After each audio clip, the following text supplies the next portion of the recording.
Chapter 1. Twilight of Rome. Dawn of Byzantium. In the fading light of the 5th century, the Western Roman Empire stumbled under the weight of its own decay.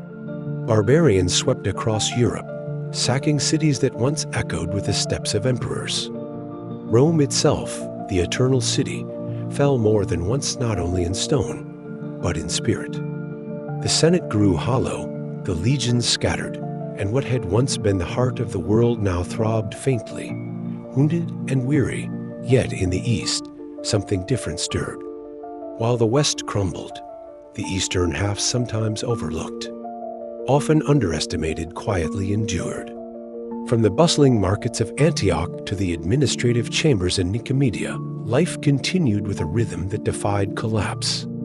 The Eastern Roman Empire, what we now call Byzantium, absorbed the shock of the West's fall without letting go of its own breath. This survival was no accident.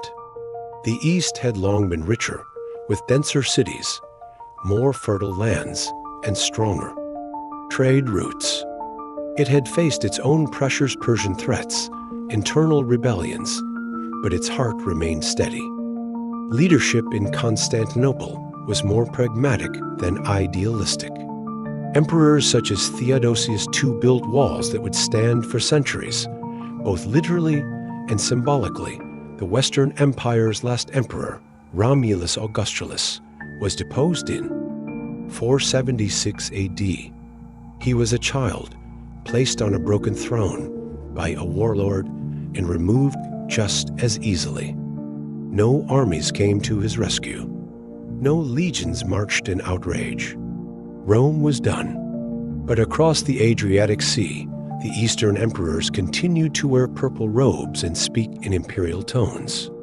They claimed the whole of the Roman world, though the West no longer listened. This was not denial. It was determination. The Eastern Empire did not see itself as something new. It believed it was Rome, the true Rome.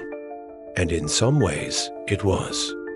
Its emperors kept Roman law alive, preserved Latin texts, and minted coins with familiar faces. But already, the shape of this surviving Rome was changing. Greek was becoming the language of thought and law. Crosses appeared where eagles once stood. And in Constantinople, the empire found its second heartbeat. Constantine's divine gamble, the man who laid the foundation for this Eastern survival, was Constantine the Great. In the early 4th century, long before the West's final breath, Constantine made a decision that would echo for more than 1,000 years. He founded a new capital, a city on the Bosporus, where Europe and Asia nearly touch, where old roads and sea lanes crossed. He called it Nova Roma, New Rome. But history gave it a different name. Constantinople. It was not a casual choice. Rome had become overcrowded and politically volatile. The East, with its wealth and cultural mix, offered a new path.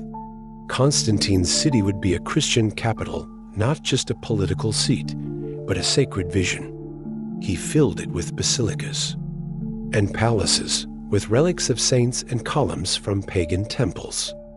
It was meant to feel eternal, even if it had just been born. When he dedicated the city in 330 AD, there were processions and prayers, games and fireworks. It was not just the opening of a city, but the lighting of a new flame. Constantinople rose on the ruins of Byzantium, an older Greek settlement. That name Byzantium would come to define the empire, but Constantine never used it. To him, this was Rome, purified and reborn. His gamble was spiritual as much as strategic. He saw the tides of belief turning. The old gods were fading, and Christianity was growing, fierce and underground. By backing this faith first with tolerance, then with support, Constantine ensured its rise. And as Christianity grew, so did the city that embraced it. The city's design itself spoke of purpose. The Hippodrome offered races for the people. The Hagia Sophia would eventually awe the faithful, and the imperial palace stood like a lighthouse on a sacred coast. Surrounded on three sides by water and guarded by mighty walls, Constantinople was built not just to stand, but to shine, and shine it did. While Rome slipped into memory, Constantinople flourished. Traders, poets, theologians, generals, they came here now. This was the new Rome, and it would outlive the old one by 1,000 years. From pagan gods to Christian thrones, Rome had once been a city of many gods: Jupiter, Mars, Venus, and their countless companions. Temples crowned its hills and festivals filled its streets. The emperor was Pontifex Maximus, the high priest of these ancient rites. Religion was not just belief, it was identity, but change crept in, slow and unstoppable. Christianity, once a hidden faith whispered in catacombs, grew bolder. Its followers refused to honor the emperor as divine. They sang hymns in secret, wrote letters of encouragement, and faced lions in the arena rather than renounce their faith.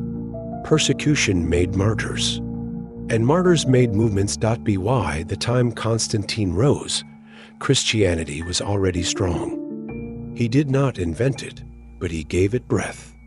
The Edict of Milan in 313 AD granted freedom of worship, ending centuries of fear. Soon, churches dotted the landscape, and bishops debated doctrines in imperial halls. Faith moved from the shadows into the sunlight. Constantinople became the center of this transformation. Its churches rivaled temples in grandeur. Its priests advised emperors, and its people, many of them converts, began to speak of one God instead of many. The old gods faded like mist at sunrise, but the transition was not simple. Pagan customs lingered. Statues of Apollo stood beside Christian icons. Festivals merged. Saturnalia became Christmas in spirit, if not in name. The empire did not erase the past. It folded it into something new. Emperors became defenders of the faith. Councils were held to settle theology. Who was Christ? What was truth? How should power and piety mix? These were not just religious questions. They shaped law, politics, and daily life. In the West, popes would eventually rise in Rome. But in the East, the emperor was both Caesar and servant of Christ. He stood at the meeting point of crown and cross. This fusion would define Byzantium. It was not a pagan empire made Christian. It was a Christian empire built on Roman bones, the first echo of Byzantium. Even in its earliest centuries, the Eastern Roman Empire began to show signs of a different identity. It looked west, but also east. Its roots were Roman, but its branches reached into Greek, Persian, and Syrian soil. And slowly, something unique began to grow. Language was the first shift. Latin had been the language of law, of soldiers, of Rome itself. But in the East, Greek was the language of markets and homes, of poetry and philosophy. Over time, even, official documents adopted Greek. It was more than convenience. It was a reflection of where the heart now beat. Art, too, began to change. Roman mosaics gave way to Byzantine icons, flat, golden, filled with divine presence rather than human realism. Architecture rose toward heaven. Domes replaced columns. Light and shadow played across walls as if inviting the divine to dance. Even politics shifted. The imperial court became more ceremonial, more layered in ritual. Emperors were not just rulers. They were chosen by God. Their entrances were choreographed, their garments symbolic. Byzantium began to feel less like a Roman republic and more like a sacred monarchy, and yet it still called itself Roman. Coins bore the name. Laws traced back to Roman codes. Even enemies referred to Byzantines as Romans, though not always kindly. This was Byzantium's first echo, not a break from the past, but a transformation. A quiet unfolding of something new within something old. The Eastern Empire would carry Rome's torch, but in its own way. It would speak Greek prayers, wear purple robes, and build churches where temples once stood. It was the same empire, but different, and in that difference, a new world was beginning. Chapter 2. Walls of gold and flame at the meeting point of continents and empires, where the waters of the Bosporus shimmer between Europe and Asia, Constantinople rose like a dream rooted in stone. Its geography was more than a matter of maps. It was fate, chosen with care and foresight. On this narrow strip of land, history bent around sea and sky. To the north, the Black Sea whispered of distant trade. To the south, the Aegean called to old powers and merchants. From the east and west, roads converged like veins flowing into a single beating heart. This was not just a city. It was a threshold between old and new, pagan and Christian, Roman and Byzantine. Armies saw it as a prize. Pilgrims saw it as a holy beacon. Emperors saw it as a stage upon which their legacies would play out, in gold and marble and flame. But beyond its physical placement, Constantinople held a spiritual weight. The city was built with prayers and relics, sanctified by saints, watched over by the Virgin Mary herself, or so its people believed. It was called the Queen of Cities, and her crown was both divine and imperial, even as tides of history surged around it. Persian ambitions, Slavic migrations, Arab sieges Constantinople endured. Its heart pulls not only with armies and politics, but with faith. The Byzantines believed their city stood between heaven and earth, a place where empires might fall, but sacred order would remain. The city became a mirror of the divine, its very streets a liturgy, its skyline a prayer. To walk through Constantinople was to move through layers of time, through whispers of Rome, shadows of Greece, and visions of eternity. It was a fortress, not just of stone, but of belief, stones that tell a story. In Constantinople, buildings were never silent. They told stories with their shapes, whispered truths through their arches, and shone with meaning in every carved detail. Here, architecture was not just shelter. It was memory, power, and theology set into stone. The city itself had been planned with intention. Roads radiated like sunbeams from central points. Public spaces, forums, baths, cisterns reflected Roman ideals, but carried a new air of sanctity.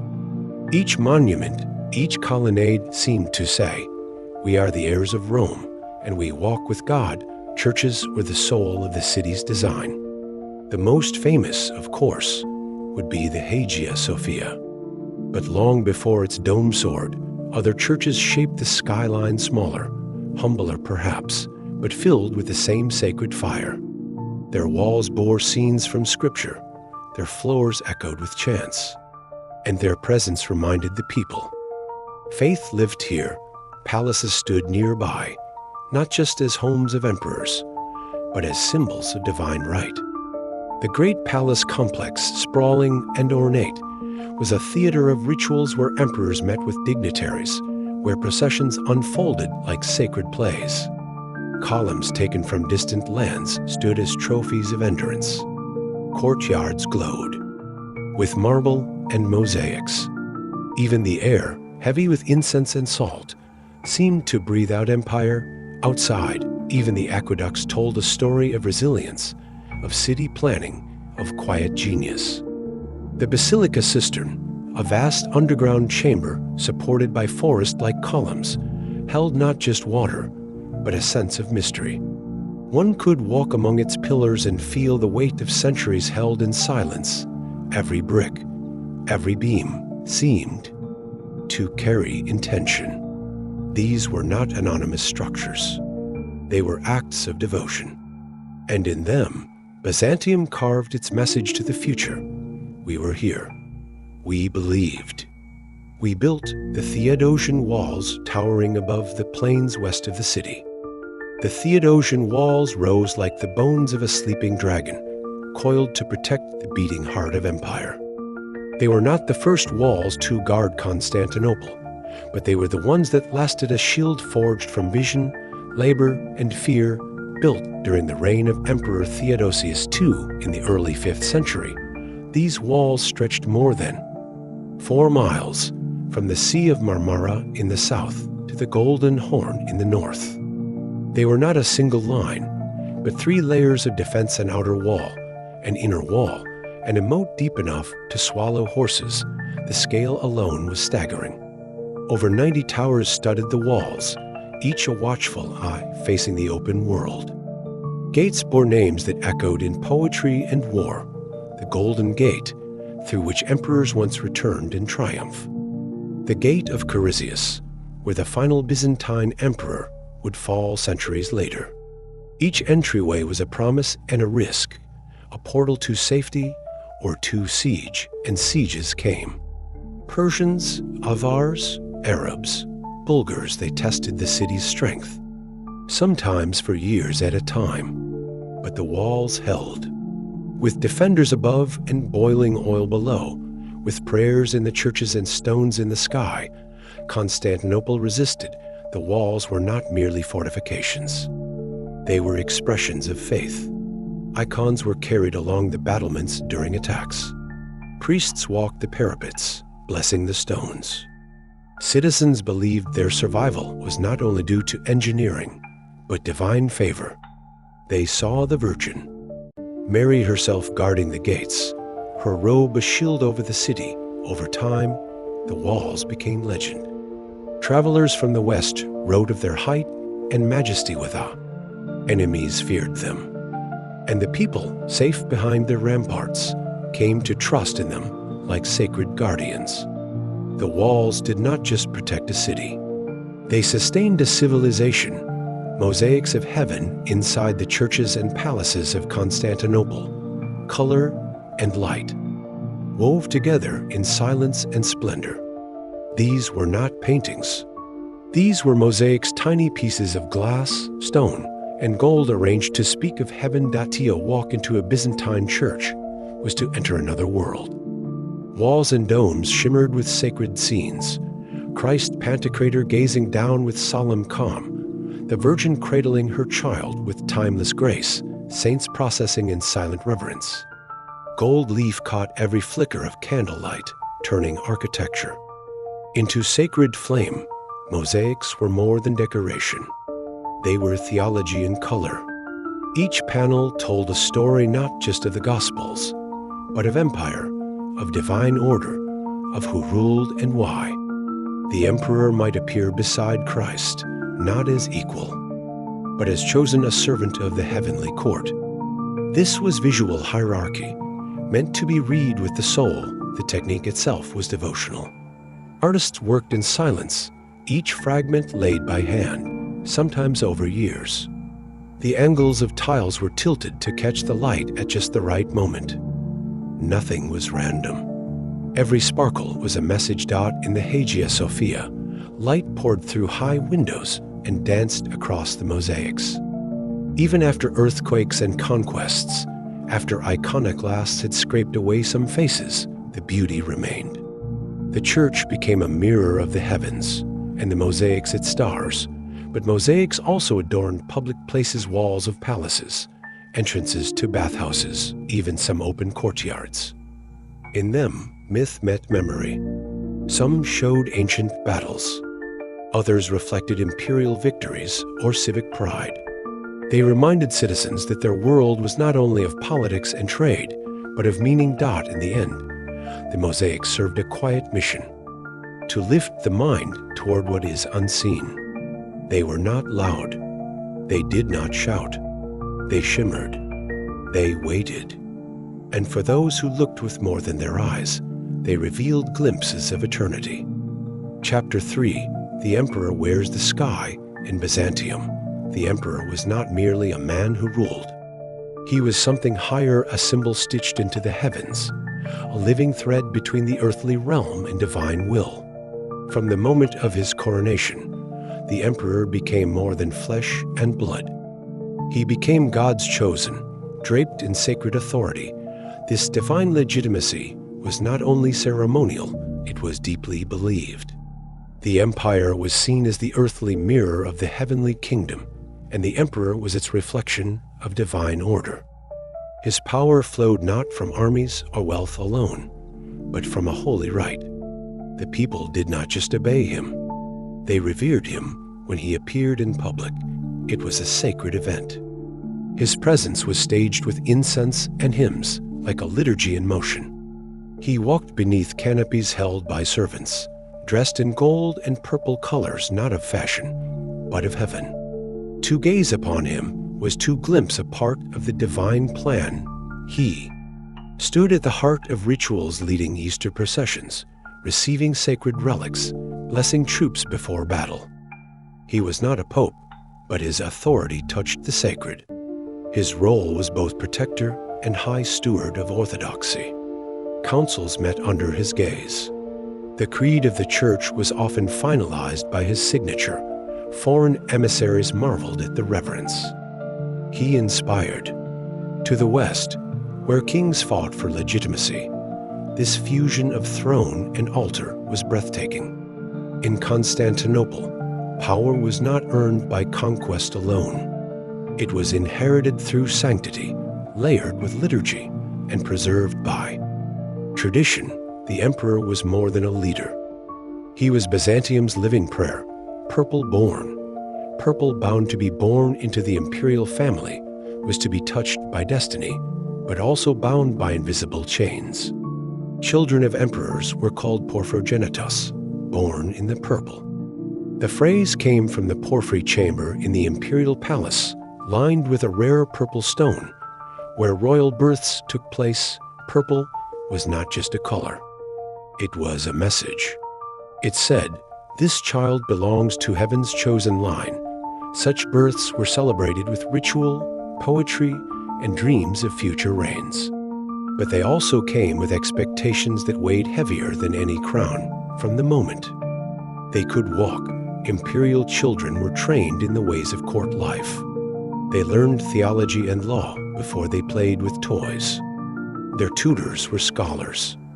Their meals were ceremonies. And their futures were never their own. Many were married, off to form alliances. Others were cloistered in monasteries to prevent threats to the throne. A few became pawns in succession struggles, exiled, blinded, or imprisoned by jealous relatives, yet those born in the purple were also adored. They were symbols of the empire's continuity. Their portraits were woven into tapestries and painted in gold on church walls. They reminded the people that Byzantium had a future, rooted in the past. Still, privilege did not protect them from sorrow.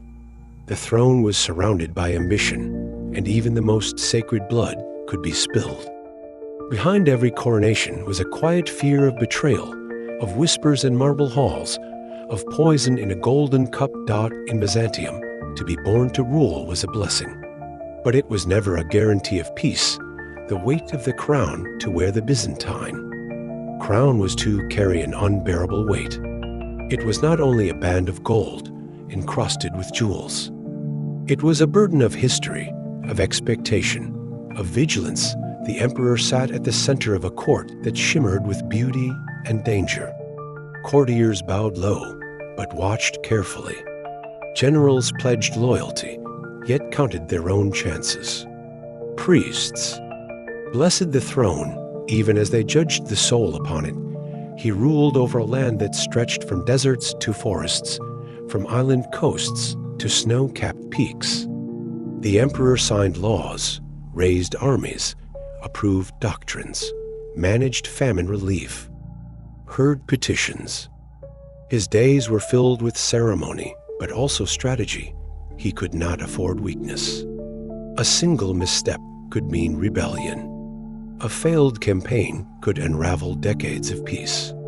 Even a rumor of bad harvest, a comet in the sky, could spark unrest, and yet he had to appear serene.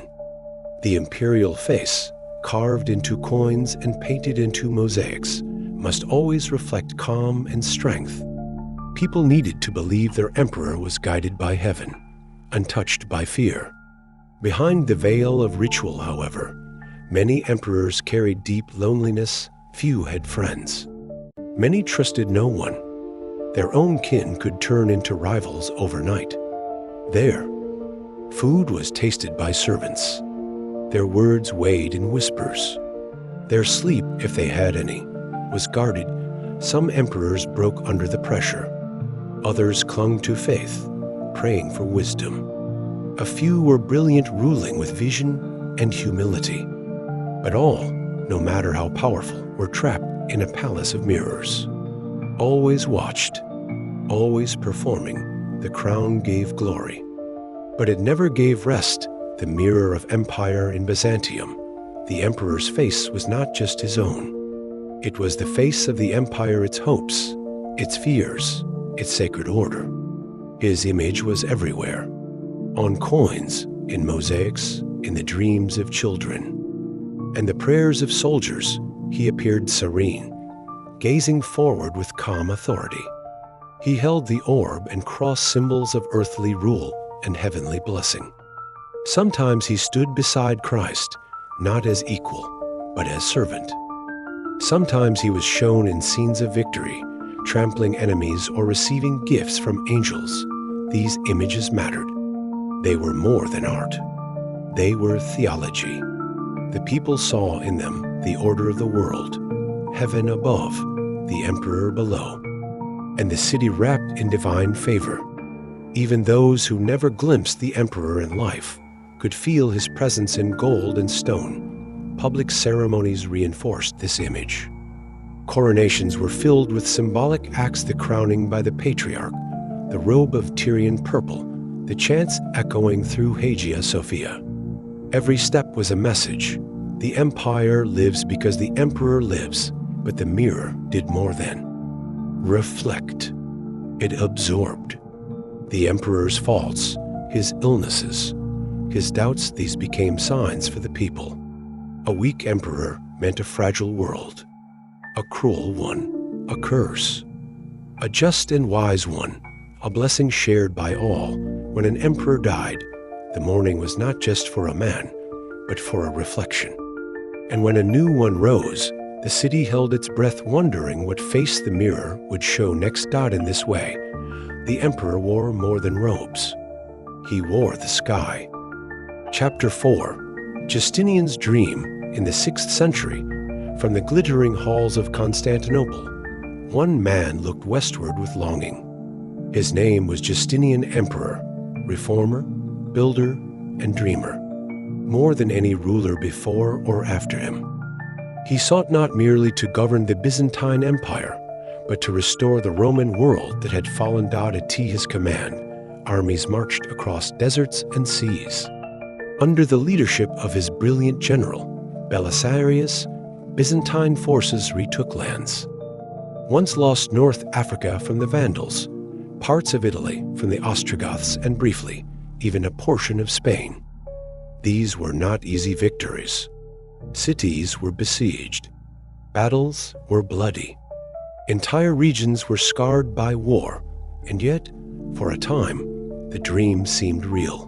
Mosaics in Ravenna would soon depict Justinian with a golden halo, standing tall among priests and soldiers, a conqueror of both land and spirit. The empire, long hemmed in by borders, had expanded again. The West was not dead. It had been reclaimed, if only for a moment, but conquest came at a cost. The treasury bled gold. The military stretched thin, could not hold every inch. Rebellions flared.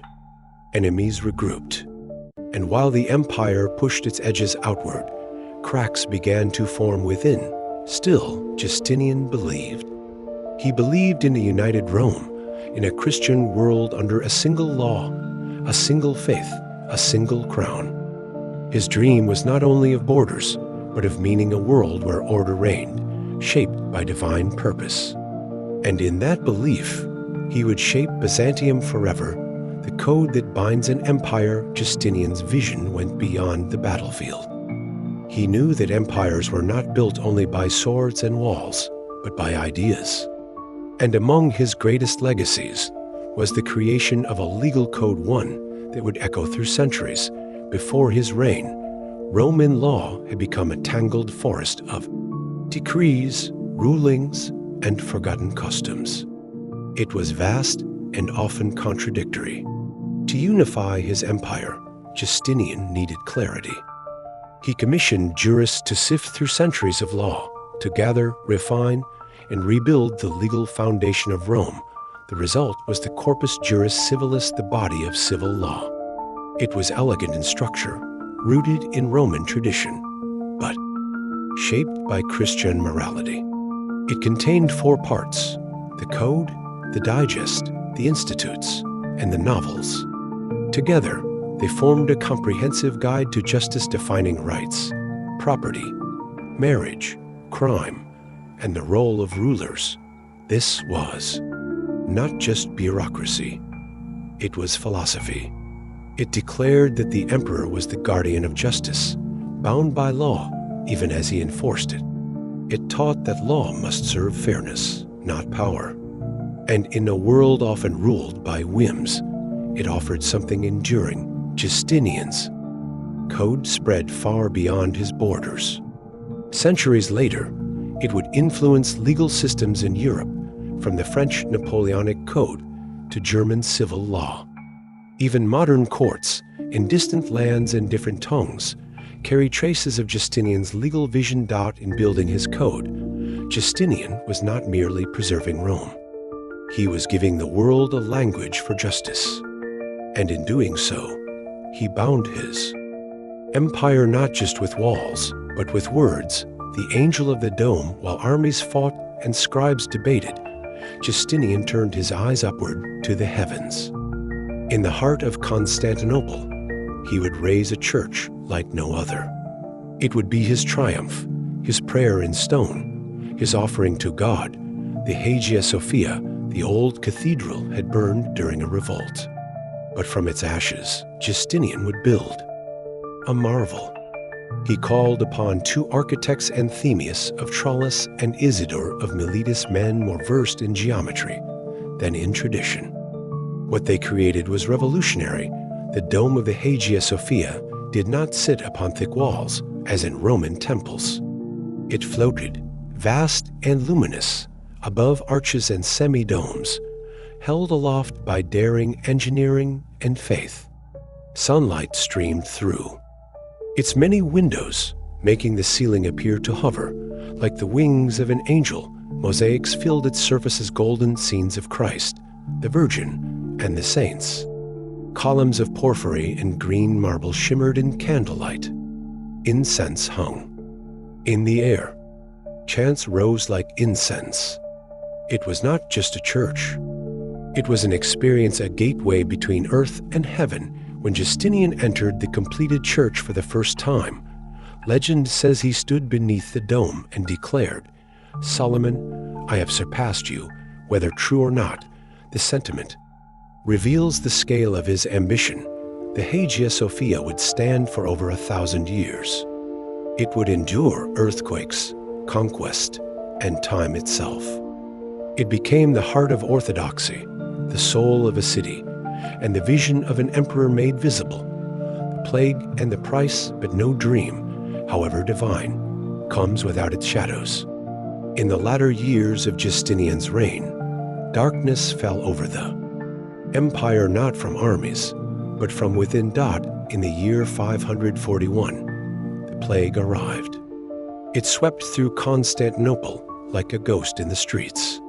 Carried by rats and fleas, it killed swiftly and silently. Bodies piled in carts. Priests could not keep up with burials. The emperor himself fell ill, barely surviving.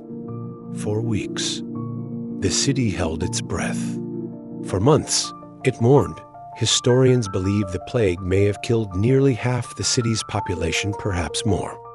Across the empire, towns emptied, farms lay fallow, trade routes quieted. The dead could not be counted. The living could not forget, and while the empire weakened from within, its enemies stirred. Slavs and Persians pressed at the borders. Rebellions grew bolder. Resources drained by war and now by death, the empire struggled to breathe. Justinian never gave up.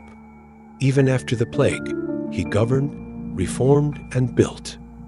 But his dream, once bright with conquest and vision, had dimmed. The lands he had reclaimed would soon slip away. The unity he imagined would remain a memory, yet the marks of his reign endured in law, in stone, in story. He had dared to restore a fallen world, to gather broken pieces into a golden whole. He paid dearly, but he left behind a vision that still shines. His was a reign of glory and grief, of triumph and toll. And like the great dome he built, Justinian's legacy still stands. Fragile, luminous, and reaching toward the sky. Chapter 5. The Empress and the Arena, in the heart of the Eastern Empire, where titles were inherited and bloodlines guarded. Few could imagine a young girl from the stage becoming an empress. But Theodora did more than imagine it, she lived it. Born into the lower rungs of society, Theodora's early years were far from gilded. Her father was a bear trainer in the hippodrome. After his death, her family fell into hardship. To survive, Theodora took to the stage first as a performer, later as a companion to the powerful and wealthy. In the world of Byzantine theater, beauty and wit could open doors. And Theodora had both, but she was not content with admiration. She read, she listened, and she learned. Over time, she grew into something far beyond the mask she wore on stage. By her early 20s, she had traveled through North Africa, lived in Alexandria, and adopted a more reflective faith, one that fused strength with compassion. When she returned to Constantinople, she caught the attention of Justinian, heir to the throne. Against convention and criticism, he chose her. Laws were rewritten, so a former actress could become empress. And in 527 AD, when Justinian became emperor, Theodora rose beside him. Not as a decoration, but as a force, she stepped into court with poise and fire. Nobles whispered, priests hesitated, but the people watched with awe. Here was a woman who had risen from nothing, crowned not just by love, but by merit. Her robes shimmered with silk, but her presence was steel. In a palace of marble and incense, Theodora became something rare, a voice that could not be ignored. Nika burns the city in 530 to AD. Constantinople trembled. It began in the hippodrome, a place of sport and spectacle, where chariot teams, known as the Blues and the Greens, stirred crowds to frenzy. These rivalries were more than games. They carried political weight, social identity, and sometimes the spark of revolution, when a series of arrests angered both factions. The unrest ignited. The Blues and Greens joined forces, something nearly unthinkable. Their chant, Nika, meaning victory, echoed through the city, not as a cheer, but a cry for justice, or perhaps revenge. Within days, the Nika riots became an inferno. Fires swept through Constantinople. Homes, churches, even parts of the great palace were burned. The Hagia Sophia, the original one, fell to flames. Mobs declared a new emperor. The imperial guards faltered. Chaos reigned. Justinian, shaken and unsure, considered fleeing. So did his advisors. The sea gates were open. The ships waited. But in the darkest hour, Theodora stood still. She reminded the court that empires are not held by strength alone, but by resolve. She is said to have spoken calmly, reminding those gathered that royal purple made a fine burial shroud. The meaning was clear. She would rather die as empress than live in exile. Her courage steadied the emperor. Plans shifted. Loyal troops were rallied. The rebellion, once mighty, was crushed in the hippodrome where it began. Tens of thousands perished. The smoke cleared. The city groaned in ruin, but the throne held the woman who would not flee Theodorus. Stand during the riots was not a single act of bravery. It was the shape of her spirit, unbending, poised, unafraid. She understood power in a way few others did. Not as domination, but as presence. She knew that to rule, one must be seen. In that moment of crisis, when generals hesitated and ministers wept, she remained still. Her words were not loud, but they landed with weight. Her speech, preserved in fragments, has echoed through the centuries. She reminded the court that flight would not save them, that the crown, once lost, would not be regained, that death in dignity was better than life in shame. It was not just a personal decision. It was imperial philosophy. That moment reshaped Byzantine history. Justinian chose to fight not out of impulse, but out of renewed conviction. Theodora became more than empress. She became a symbol of strength itself. The riots might have destroyed the city, but they forged a legend, and beyond that day, she remained a powerful presence. She advised on policy. She championed laws protecting women from abuse and exploitation. She supported religious minorities, even when the church disapproved. She faced criticism with silence and opposition with poise. She did not live to old age. She died in her 40s, leaving behind a husband who grieved her deeply, and a legacy that outlasted marble.to this day. She is remembered not only for what she wore or who she married, but for standing when it mattered most, a throne shared. By together, Justinian and Theodora shaped one of the most ambitious reigns in Byzantine history. Their rule was marked by grandeur and suffering, by vision and sacrifice. He rebuilt the city with towering churches and shining streets. She rebuilt the soul of the court with resolve and reform. He sought to conquer and codify. She sought to protect and uplift. They were not opposites, they were halves of a single fire, the Hagia Sophia, raised from the ashes of the riots, became their monument, not just to God, but to resilience. In its dome lived their hope.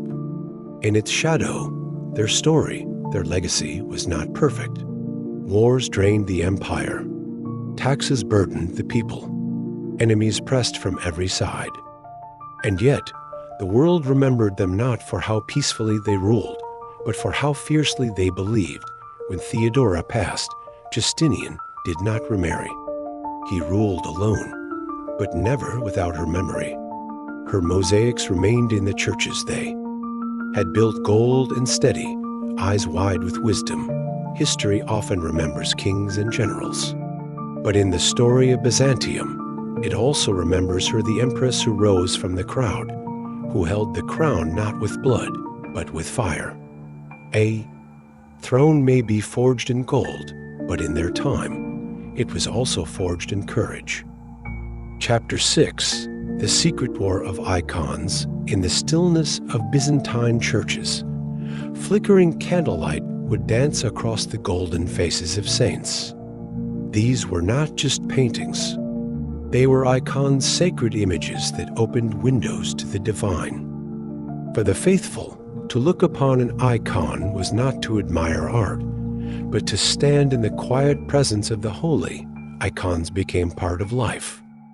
Hung in homes, carried in processions, kissed with reverence, they were the language of devotion. Each stroke of paint, each gleaming halo, was a silent prayer. Artists who created them were more than craftsmen, they were servants of mystery. Guided by tradition and fasting, often working in silence. By the 6th and 7th centuries, icons had become central to Orthodox worship. Churches were filled with them. Icons told stories from Scripture. They reminded people of Christ's suffering, Mary's tenderness, and the courage of martyrs. But they were also seen as vessels, places where heaven touched earth. Light shimmered not only from candles, but from faith. The people believed icons could heal, that they could protect cities, that they could weep, bleed, or glow with divine power. For many, these images were part of God's ongoing presence in the world. And for a time, the church embraced them, but not everyone agreed. Beneath the surface of this devotion, a question stirred. Could the divine truly be captured in human form? Could paint hold holiness? These whispers would soon turn into thunder, and Byzantium would fracture, the emperor against the face of Christian, the early 8th century. A storm began to gather. Emperor Leo III, ruling during a time of earthquakes, invasions, and unrest, began to question the power and place of icons. Perhaps he feared they had become idols.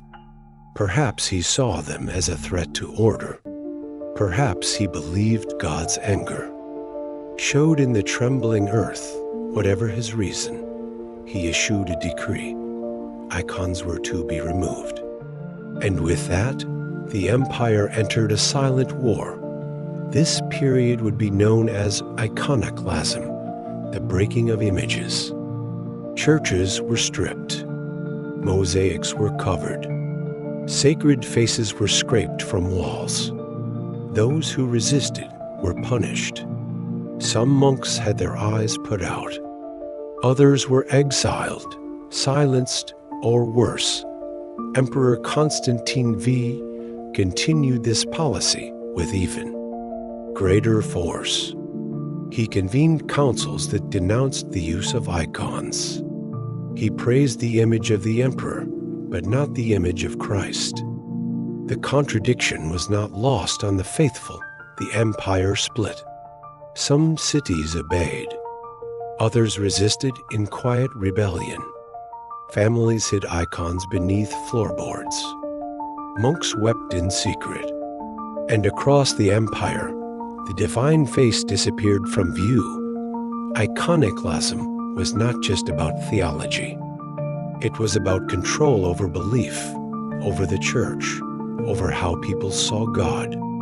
By erasing the images, the state tried to shape the invisible. But the soul of Byzantium had been painted in gold and blue, and that soul would not forget monks, martyrs, and memory in the darkest years of iconoclasm. When the holy faces were gone and the churches felt hollow, quiet heroes rose. They did not carry swords. They carried brushes, pens, scrolls, and silence. Monasteries became the hidden lungs of tradition. In far-off valleys and high mountain caves, monks preserved the icons not just in images, but in memory. They copied old texts, recorded hymns, and whispered the names of saints like a vow. Some resisted openly. Stephen the Younger, a fiery defender of icons, was beaten and killed for his stand. Others suffered in prisons, in exile, in public shame. But they did not stop believing that images mattered, that the Word became flesh, and so the divine could be seen. For them, icons were not idols. They were signs. They were not gods. They pointed to God. And to deny them was to deny the incarnation itself. The people did not forget either. In their homes, small icons were hidden, passed from hand to hand, wrapped in cloth, buried in jars. These were not just artifacts. They were reminders that faith endured, even when stripped from walls. Poets wrote laments. Artists carved tiny images into rings and bracelets. A single icon, hidden in a chest, might pass through 3 generations. A quiet rebellion passed with care. A T was a war of patience, of memory, of holding on. And it would not be forever. The return of the Holy Imago 843 AD. After more than a century of division, the icons returned. Empress Theodora, another Theodora. A century after Justinian's restored the veneration of images. With solemn processions and joyful hymns, the Church welcomed back the faces of faith. The moment was called the triumph of orthodoxy. People carried icons through the streets of Constantinople. The churches once bare were adorned again. Christ returned to the dome of the Hagia Sophia, arms outstretched in blessing, but the restoration was not just visual. It was spiritual. It signaled the end of a deep wound. It told the people, what you held in silence is now sung again. What you kissed in secret is now lifted high. Theologians framed new understandings that icons are not worshipped, but honored. That they teach the eye what the heart believes. That they remind us the divine took on flesh, and so it may also take on form. From that point forward, icons would remain central to Byzantine worship. Emperors would commission them. Churches would be judged by them. Faith would shimmer once more in gold and paint, and though the scars of iconoclasm lingered, the triumph of the image marked a return not just of pictures, but of presence. Byzantium breathed again. Today, those images still watch from ancient walls, serene, still, and luminous, not as gods, but as guides, not as relics, but as reminders that in darkness, the holy can still be seen. Chapter 7, the Byzantine Mosaic of Faith. In the heart of Constantinople, the domes of churches rose like ancient suns, casting long shadows over the city's stone streets. From the moment Emperor Constantine embraced Christianity, the church was no longer simply a place of worship. It became the empire's soul and sword. The Byzantines didn't just practice faith. They built their laws, armies, and politics around it. The emperor was not just a ruler, but God's representative on earth. This idea, known as Caesaropapism, meant the head of state was also seen as head of the church. Unlike in the West, where papal power grew separately, Byzantium merged the two. Bishops answered to emperors. Sermons echoed imperial policy. Religious law seeped into civil codes. One of the clearest examples was Justinian I. In the 6th century, he commissioned the Hagia Sophia not just a church, but a symbol of divine order. Its vast dome, floating like heaven above earth, was more than architecture. It was a message. God had chosen Byzantium. The mosaics inside shimmered with gold and light, not to dazzle, but to show the viewer a vision of the divine realm, church. Councils, too, weren't just about theology. They were arenas of imperial control. Emperors called them, guided them, and enforced their rulings. When debates erupted over the nature of Christ, whether he had one nature or two, it wasn't just clergy arguing. It was emperors shaping belief, law, and identity. Orthodoxy, once a spiritual matter, became a mark of loyalty. To question it was to risk being labeled a traitor. This fusion of cross and crown made Byzantium unique, but also fragile. When religion was power, disagreement became danger. When emperors were seen as protectors of the faith, their failures could feel like spiritual betrayals. But still, the system endured, like the glowing candlelight of a vigil that flickered but did not fade. Saints and smoke beneath the marble grandeur of the imperial church. Faith lived in humbler places in flickering lamps, whispered prayers, and the worn hands of monks and grandmothers. For ordinary Byzantines, religion wasn't just politics. It was breath and bread. Icons adorned homes and shops. Small paintings of Christ, the Virgin Mary, or saints were believed to carry real presence. People didn't just look at them, they wept before them, lit candles for them, kissed them. The icons were not decoration. They were windows to heaven, glowing in the soft haze of incense. Monastic life thrived across the empire, especially in remote corners like Mount Athos. Monks lived simply, wore rough robes, and spent their days in silence, prayer, and copying holy texts. They renounced the world not to escape it, but to intercede for it. To many Byzantines, monks were living saints, guardians of purity in a world of chaos. And then there were the miracle stories. Saints who healed the blind, icons that wept, bones that cured disease. These tales, passed down by candlelight, were not just superstition. They were a kind of hope, a reminder that holiness still touched the earth. Festivals and feast days punctuated the year. Lent brought fasting and reflection. Easter, a joyous explosion of light and life. Families gathered in churches darkened with anticipation, then filled with the chant of Christ is risen. These moments knit the empire together, emperor and farmer, noble and beggar, in a shared rhythm of faith. Even in cities, faith could be mystical. The smoke of incense, the solemn tones of chants in Greek, the flicker of lamps in cavernous basilicas, these turned worship into something otherworldly. To enter a church was to step into a sacred story, one older and deeper than time. For all its political weight, religion in Byzantium was also intimate. It was the mother teaching her child to cross themselves before sleep, the soldier carrying an icon into battle, the widow whispering prayers to her husband's bones.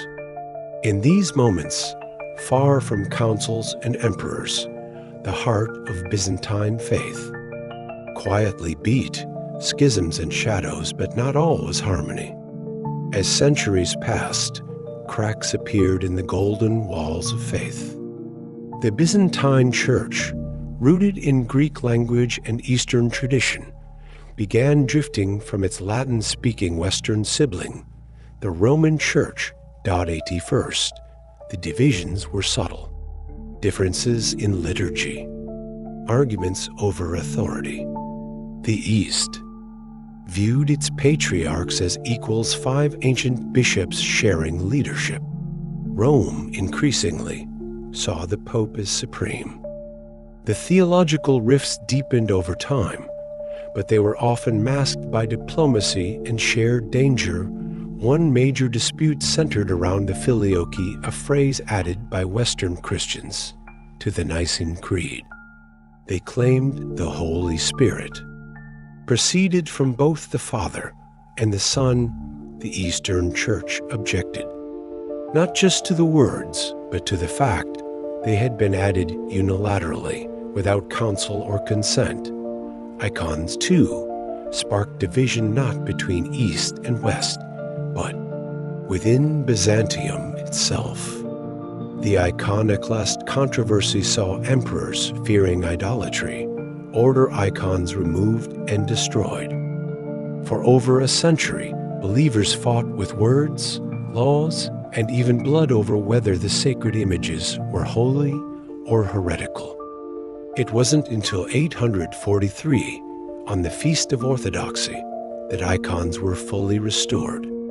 But the scars remained, the Tensions with Rome worsened with time. As emperors weakened and popes grew stronger, clashes over power became more bitter. The East excommunicated envoys of the Pope. Rome returned the favor. These weren't just religious disagreements. They were battles over identity, sovereignty, and pride. In 1054, the final rupture came.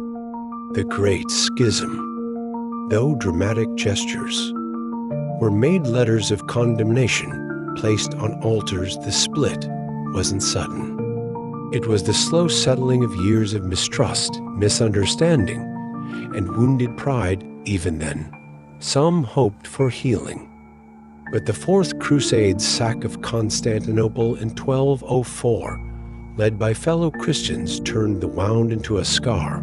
And yet, through all the schisms and shadows, the Byzantines held fast to their vision of orthodoxy, not as arrogance, but as survival. In a world where borders shifted and kings fell, they clung to their liturgy, their icons, their chants not as relics, but as roots, faith in the fog as centuries turned and empires rose and fell around it. Byzantium's faith remained not static, but strong in its mystery. The line between the sacred and the political blurred, often hidden in fog. But the people moved through it, step by step, ritual by ritual. Churches became both sanctuaries and symbols. Every stone of the Hagia Sophia told a story of emperors crowned, enemies defeated, prayers whispered through terrors. Even as enemies gathered beyond the walls, candles inside still flickered. Byzantine rulers clung to religion, not just for legitimacy, but for identity. With so many enemies, Persians, Arabs, Crusaders, Turks, the church was an anchor. Faith became the glue that held the fragments of the empire together. But this reliance came at a cost.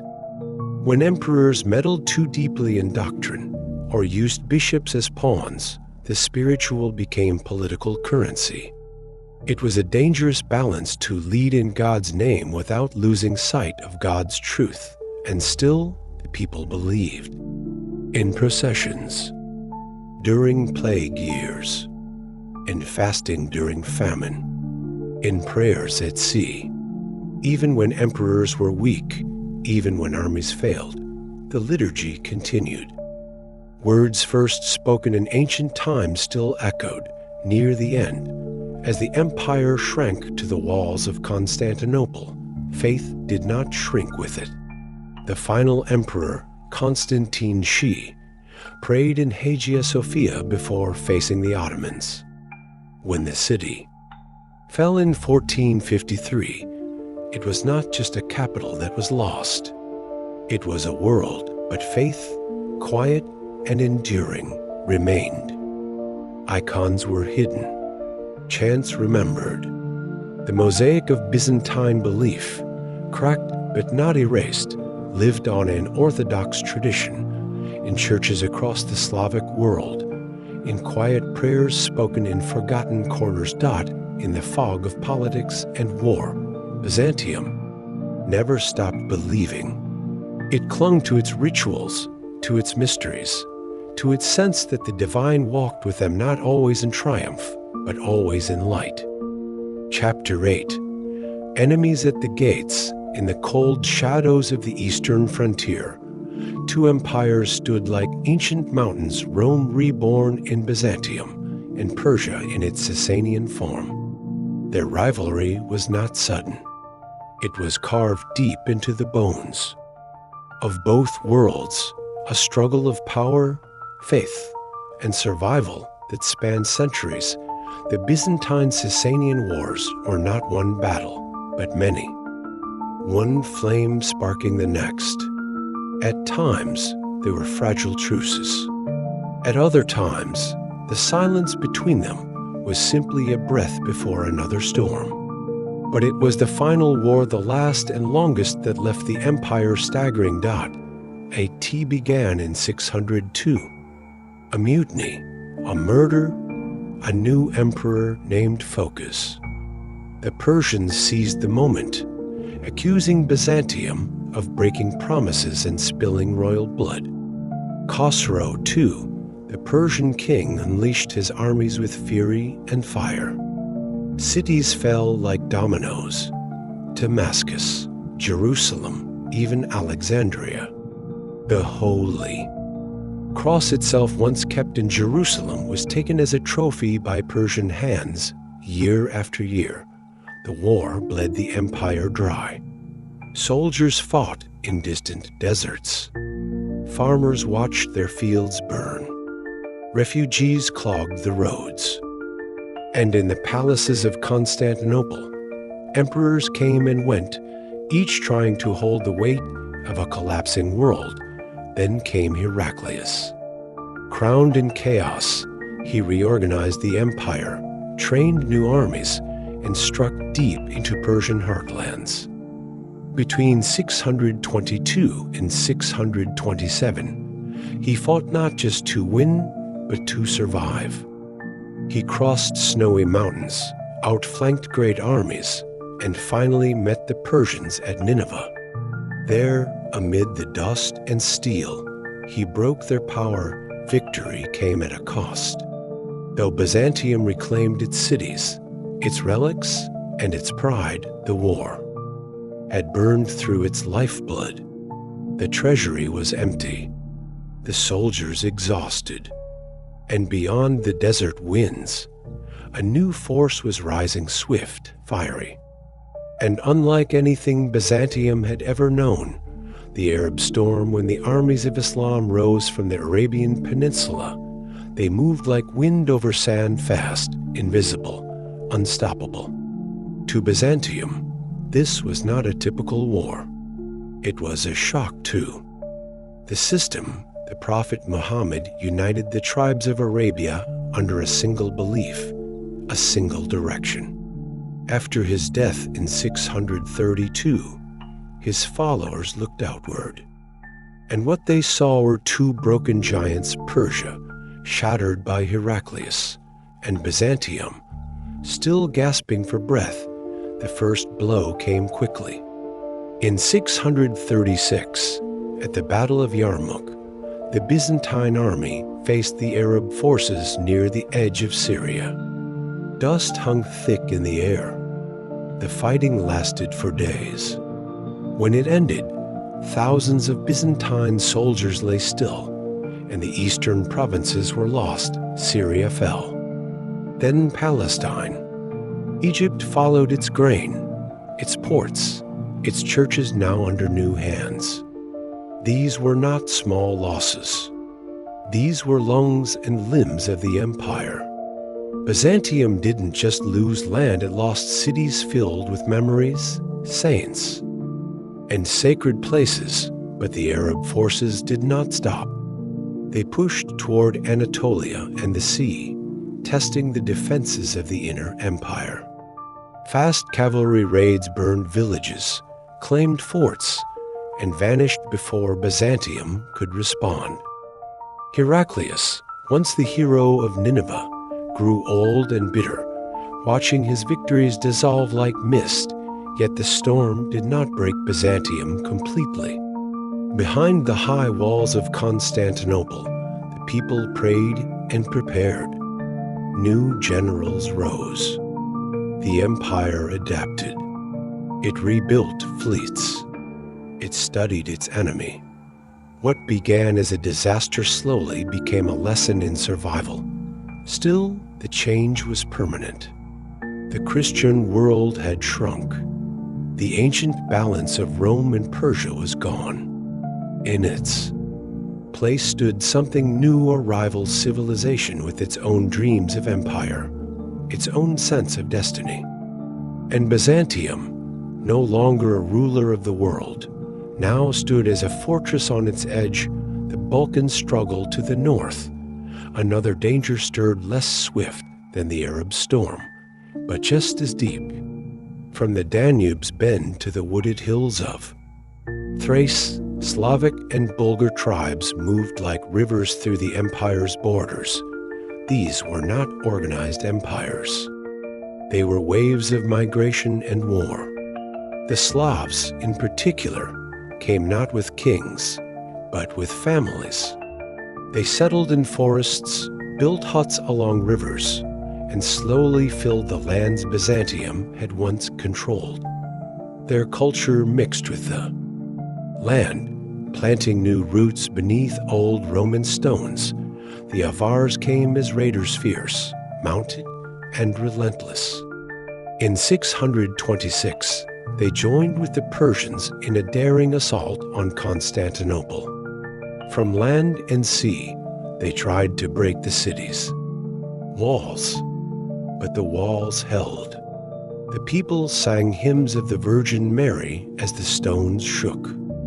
And when the siege failed, the Avars faded back into the north, their power broken, but the most lasting challenge came from the Bulgars.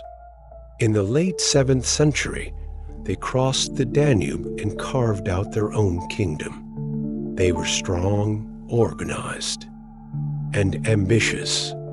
By 681, Byzantium recognized their state not by choice, but by necessity. A new neighbor had arrived, and it would not be easily moved. The wars that followed were long and brutal. Armies marched through mountain passes. Cities were sacked, then rebuilt. At times, Byzantium gained the upper hand. At other times, it was pushed back. The empire's northern frontier became a shifting line, defended by fortresses and fought over by generations. Yet the struggle was not only one of weapons, it was also one of culture. Over time, Slavs and Bulgars adopted Byzantine faith, art, and alphabet.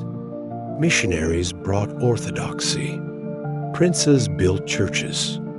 The enemies at the gates were slowly drawn into the empire's orbit, not conquered, but converted. Still, the borderlands remained restless. For Byzantium, the north was a mirror of its limits, a place where walls held, but peace was never certain. Holding the line in the heart of all these storms stood Constantinople, the queen of cities, wrapped in mighty walls and deeper faith. Time and again, enemies came. And time and again, the city endured. Its defenses were more than stone. The Theodosian walls, built in the 5th century, stood in 3 layers high, thick and unyielding. Behind them lived not just soldiers, but bakers, teachers, priests, and children. When danger came, they did not flee. They prepared. The siege of 626 by Avars and Persians was only the beginning. The Arabs returned again in 674, launching the first true naval siege of the city. For years, they attacked in waves, trying to break the empire's spirit. But Byzantium had a secret: Greek fire. This mysterious substance shot from ships and walls clung to water and burned with terrifying power. It set the Arab fleets ablaze. It turned the tide. In 678, the siege ended, and the Arab armies withdrew. For now, another great siege came in 717. The Umayyads brought a vast army, surrounding the city by land and sea. Inside, Emperor Leo III prepared his people. Supplies were rationed. Prayers were constant. Greek fire reigned again. Winter froze the besiegers. And when the spring came, the siege broke. Constantinople had held again. These victories were more than military. They were symbols. They told the world that the empire, though battered, still breathed.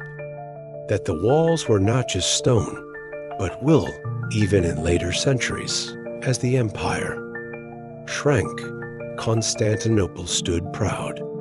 Crusaders eyed it. Turks tested it. But for centuries, it remained unconquered. In holding the line, Byzantium held more than land. It held its story, its faith, its place in the world.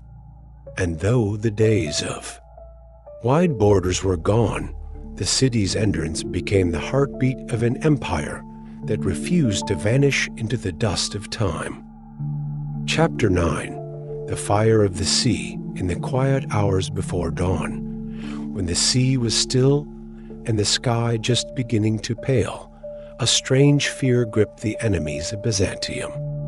It was not the fear of steel or storm, but of something older, something unnatural, a fire that could not be drowned, Greek fire. The words alone were enough to send shivers down the spines of sailors. To those who faced it, it seemed more magic than weapon. A flame that burned across water, that clung to hulls and flesh, and would not go out no matter how many waves tried to smother it. Its origins are hidden in mystery. Some said it was a gift from heaven. Others claimed it was stolen knowledge, brought from the east. A man named Callinicus, possibly a refugee from Syria, is often linked to its invention around the 7th century. But no records confirm this. The truth, like the formula, was kept hidden. Greek fire was more than a tool of war. It was a secret tightly bound to the survival of an empire. Only a few chosen individuals, sworn to silence, knew how to make it. Even within Byzantium, knowledge was divided. One man might know how to mix the liquids, another how to launch it, but none knew the whole truth. It was stored in bronze tubes, sometimes mounted on ships, sometimes handheld. When unleashed, it hissed and roared. It could leap through the air in arcs of flame. To those who watched from enemy decks, it seemed alive, a serpent of fire slithering across the waves. Greek fire became legend because it was more than science.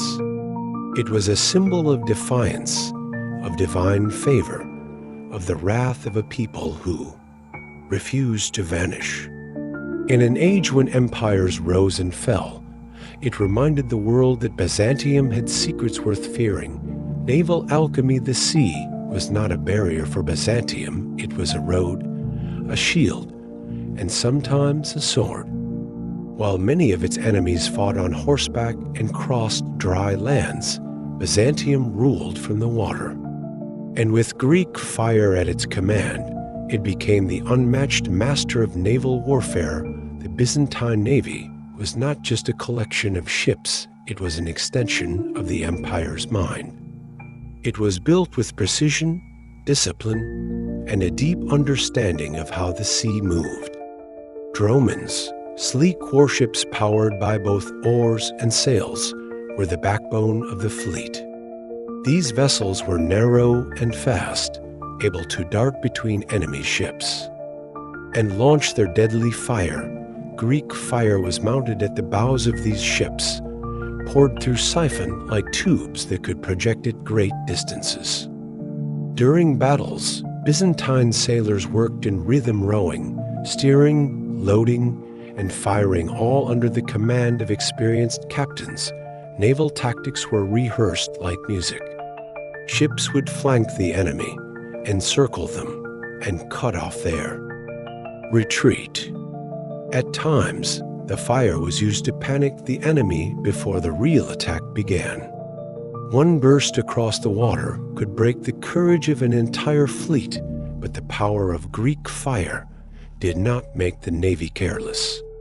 Each drop was precious. Byzantine. Commanders guarded their stores carefully, deploying it only when necessary. Most of the time, they used discipline and formation to win. Fire was the empire's last word, spoken only when all else failed. Etc.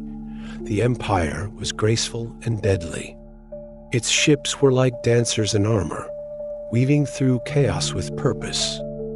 And behind every movement was the knowledge that the fire, silent for now, waited, ready to roar. The sea is shield for Byzantium. The sea was not just where battles were fought. It was how the empire survived. Surrounded on all sides by enemies, Arabs from the south, Slavs and Bulgars from the north, and Crusaders from the west, the sea offered breathing room. Constantinople, perched between two continents, used its position with wisdom. Its harbors were deep and safe. Its ports were busy with trade. And its navy, always ready, made the city nearly impossible to attack from the water. The Bosporus Strait, narrow and swift, was both a lifeline and a trap. Byzantine fleets used its currents to their advantage, blocking enemy ships or letting friendly vessels slip through. A great chain could be stretched across the entrance to the Golden Horn, a steel snake lying in wait beneath the surface, ready to tear the bottom from any intruder's hull. Supplies, too, flowed by sea. When land routes were cut off, ships kept the empire fed and armed. Food came from the rich fields of Anatolia, iron and timber from the Black Sea coast. Messages, soldiers, and even emperors traveled by ship when roads were too dangerous, and when danger came close, the navy could strike first. Arab fleets, crusader galleys, pirate raiders all faced the risk of flame and ambush. The empire might be smaller than its enemies, but its waters were deep, and its memory long, even in decline. When borders shrank and enemies pressed in, the sea remained faithful. It gave Byzantium time. It bought years, sometimes decades, of safety. It held back the tide just long enough for the city's towers to still catch the sun, the flame that protected a civilization. Greek fire did more than destroy ships. It burned into the imagination of generations. It became a symbol not just of power, but of divine protection. Many believed it was a gift from God, proof that the empire was chosen, shielded by heaven itself. In mosaics and songs, in stories told too. Wide-eyed children, Greek fire was spoken of with awe. It was the breath of angels, the justice of saints, the fury of a wronged people. In a world of cold steel and silent death, it brought light and heat and sound. Even emperors treated it with reverence. They guarded its formula not just as a military secret, but as a sacred trust. To lose it would not just weaken the fleet. It would wound the empire's soul, and yet, over time, the secret did begin to fade. As centuries passed, fewer knew the full recipe. Wars shifted inland. Enemies learned to avoid the sea. And when Constantinople finally fell in 1453, the fire was silent, but it was never forgotten. Historians, poets, and travelers all told of it. Enemies who survived its fury described it in whispers. Some tried to copy it, none succeeded.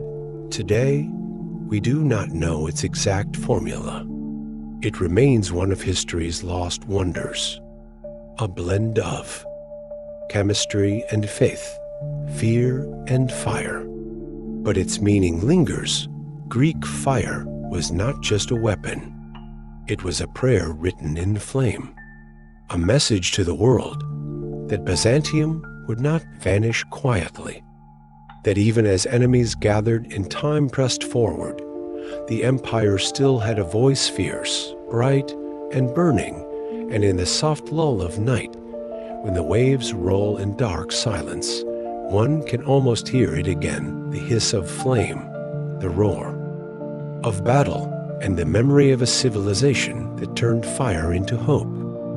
Chapter 10. The Macedonian Renaissance in the cool shadows of Constantinople's great halls, where marble echoed with quiet footsteps and golden mosaics caught the morning light, a silent performance unfolded. Here, every gesture was a symbol, every movement a memory. This was the world of Byzantine ceremony, a theater of empire, shaped not only by politics, but by poetry. At its center stood the Book of Ceremonies, a detailed guide written under the rule of Emperor Constantine. 7. A scholar emperor who saw in ritual the language of power. This book wasn't just a manual. It was a mirror of the empire's soul. Within its pages were descriptions of elaborate court rituals, how emperors were crowned, how ambassadors were welcomed, how feasts and festivals unfolded with choreographed elegance. From processions through the great palace to liturgies inside Hagia Sophia, every detail mattered: the color of robes, the placement of relics, the words spoken at each step. To outsiders, it might seem excessive, an empire clinging to spectacle. But for Byzantium, these ceremonies preserved identity. At a time when borders shifted and enemies pressed in, the empire turned inward, drawing strength from order and memory. The rituals weren't static. They evolved, layered with symbols from the classical past and the Christian present. Roman. Laurels blended with crosses. The Latin echoes of the old empire were softened by the chant of Greek prayers for the people of Constantinople. These ceremonies weren't distant affairs. They watched them in the streets, heard them in the bells, felt them in the rhythms of the year.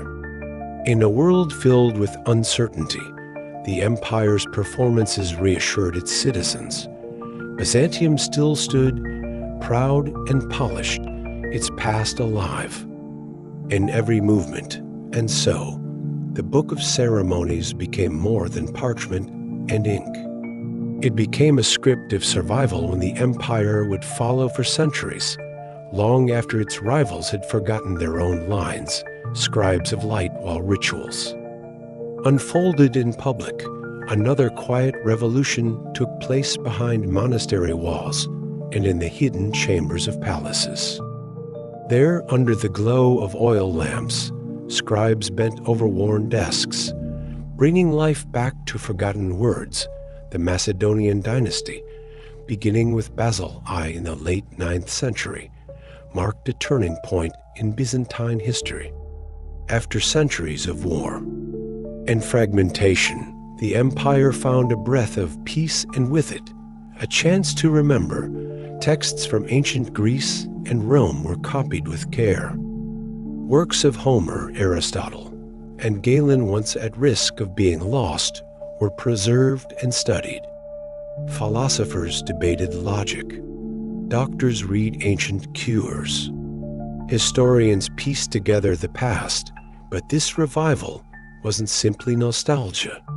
The scribes treated ancient knowledge with reverence, but also with reason. They annotated texts, corrected mistakes, and added commentaries.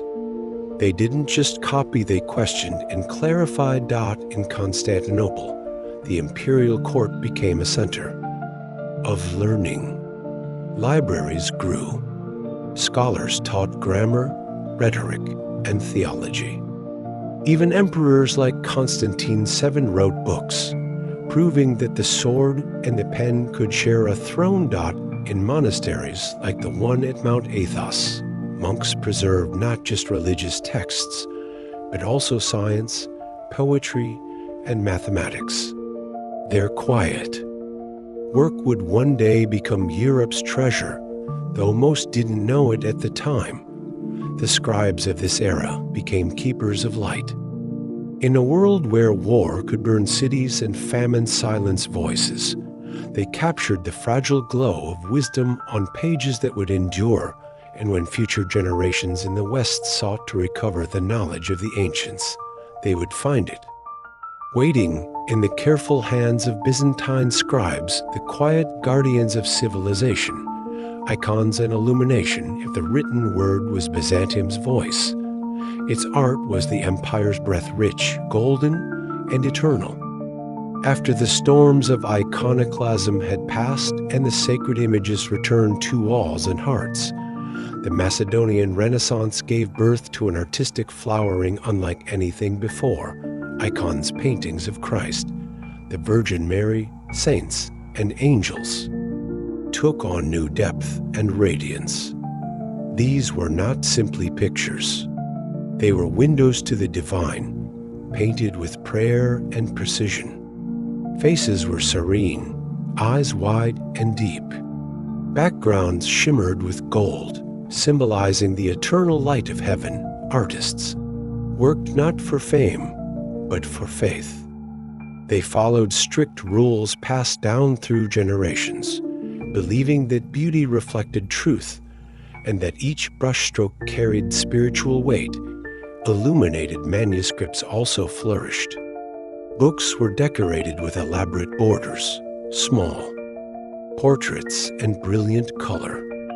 Letters danced like jewels across the page. Even legal texts and histories were treated with artistic care, their beauty echoing the value of the ideas within. Mosaics, too, reached new heights. In churches across the empire, from the capital to the countryside, walls and domes glowed with scenes from Scripture. Each tile, carefully placed, formed part of a larger story, a vision of heaven touching earth. This was not art for private pleasure. It was communal, sacred, and deeply woven into the lives of the people. From market stalls to palaces, images reminded Byzantines of their place in a world filled with mystery and meaning. The Macedonian era turned Byzantium into a gallery of light, not just of color, but of spirit. In every icon, every illuminated page, every mosaic shining in candlelight, the empire told its story not through power, but through beauty, a mirror for the West, while Byzantium flourished in its quiet revival. Much of Western Europe remained in the long shadow of the early Middle Ages, a time of fragmented kingdoms, lost roads, and dimming knowledge. Yet even as the West rebuilt, it looked eastward toward Constantinople for guidance. The empire's influence spread not through conquest, but through culture. Trade routes carried silk and spices, and also scrolls, icons, and ideas.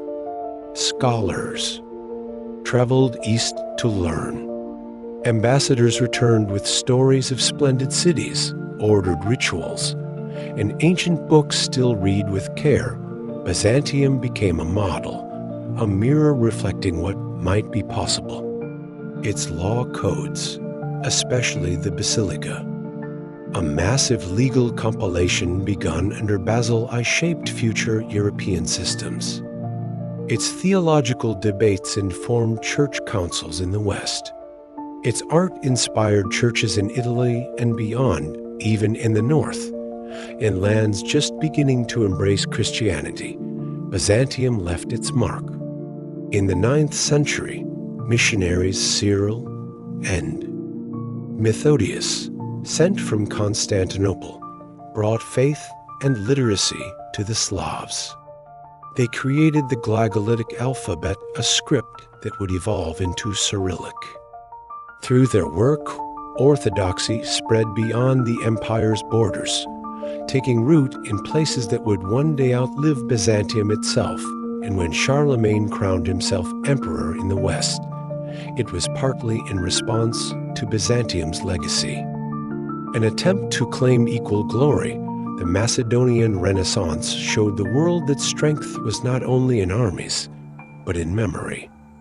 That power could shine from books and paintings, from music and law, though the West would later experience its own rebirth, a renaissance of its own. It would find many of its seeds preserved in the golden libraries and glowing chapels. Of Byzantium. In this quiet chapter of its long history, Byzantium became not just a survivor of the past, but a Shephah of the future. And as the candles flickered in palace halls and monastery cells, the light they cast stretched farther than the empire ever imagined across seas, through centuries, and into the hearts of people still to come. Chapter 11, The Great Schism, in the quiet spaces of ancient basilicas, where incense hung in the air and candlelight flickered across golden icons, two voices once sang to the same God, one in Latin, one in Greek. For centuries, these voices wove together in harmony different, but united. Yet slowly, gently, almost without notice, they began to drift apart. The Church of the East and the Church of the West had always held unique rhythms. In Rome, Latin was the language of prayer, of scripture, and of law. In Constantinople, Greek flowed through sermons, hymns, and imperial decrees. Each language carried its own culture, its own ways of thought. Neither was wrong, but over time, they became strangers to one another. Leadership, too, began to reflect the divide. In the West, the Bishop of Rome, the Pope, grew in stature, not only spiritually, but politically. As Western kingdoms fell and rose, the Pope became a beacon of authority, a symbol of continuity. In the East, power remained more complex. The Patriarch of Constantinople held spiritual sway, but he stood beside emperors, not above them. The Church was deeply tied to the state, its rituals shaped by imperial ceremony, its doctrine protected by imperial force. These differences were not hostile at first. They were simply differences like the varied colors in a mosaic. But over time, the space between Latin and Greek grew wider. Misunderstandings multiplied. Letters went unanswered. Customs once shared became unfamiliar. Still, for generations, the bond held. Pilgrims traveled between Rome and Constantinople. Saints were venerated on both sides. Councils were called to heal disputes. But the voices had changed. What once sounded like harmony had become an uneasy duet, a song now sung in two tongues, with no translator between them. Doctrines and divides beneath the surface of language and leadership lay deeper tensions, questions of belief that reached into the soul of both churches. These were not just academic debates. They touched how people prayed, how they worshiped, how they understood God. One of the most sensitive was the Filioque clause. In the original Nicene Creed, the Holy Spirit was said to proceed from the Father, but in the West, an addition was made, and the Son, Filioque.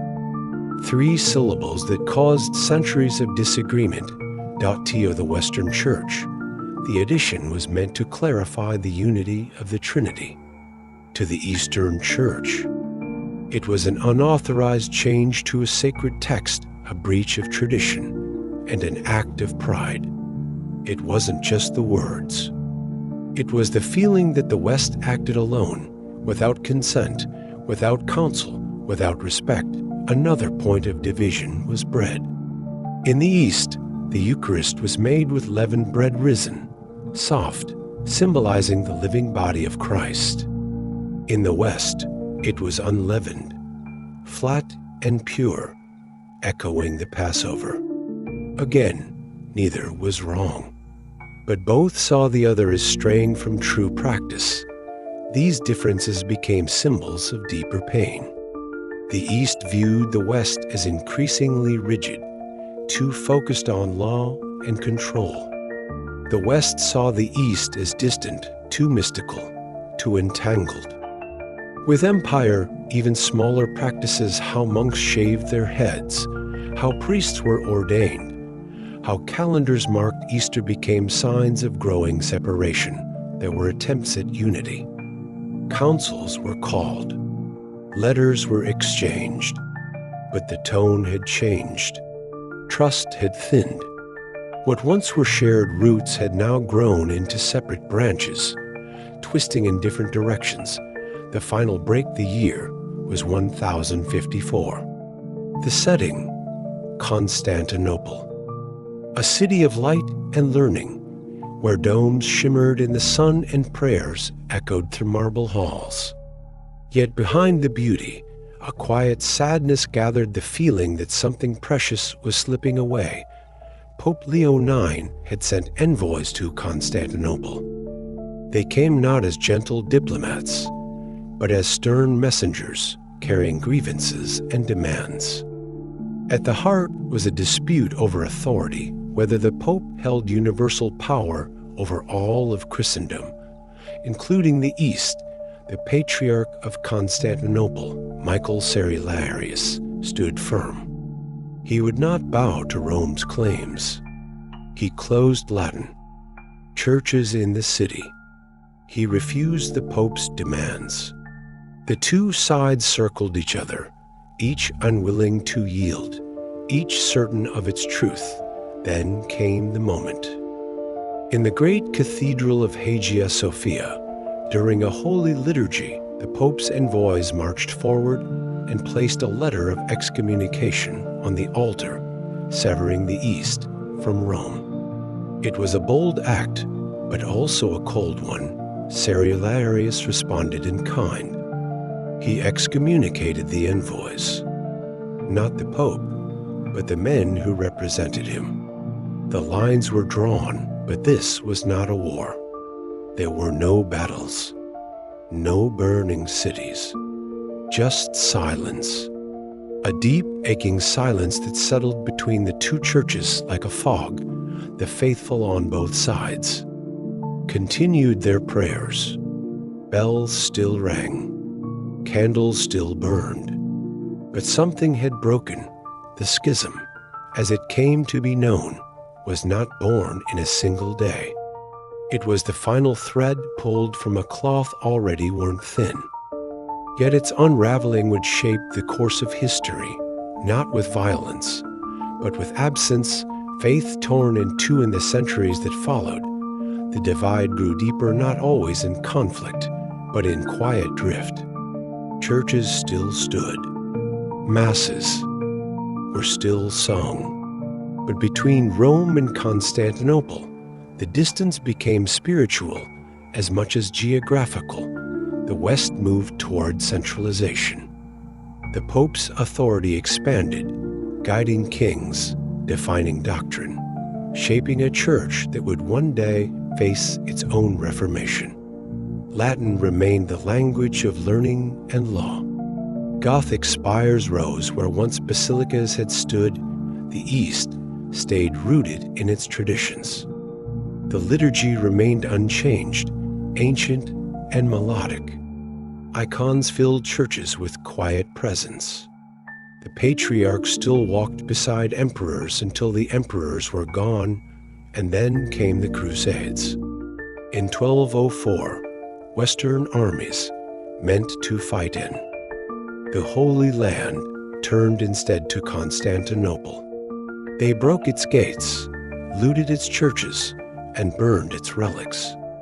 This was no theological disagreement. It was betrayal. And the wound it left would not heal for the Orthodox Church. The sack of Constantinople was a final confirmation that the West could no longer be trusted. For the Catholics, the East seemed lost in pride and ritual. Each saw the other through.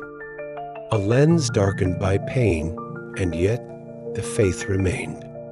The same Christ, the same Scripture, the same longing for heaven. Even now, when Orthodox and Catholic believers cross themselves, they look in opposite directions, yet toward the same. Hope, today, the schism still echoes.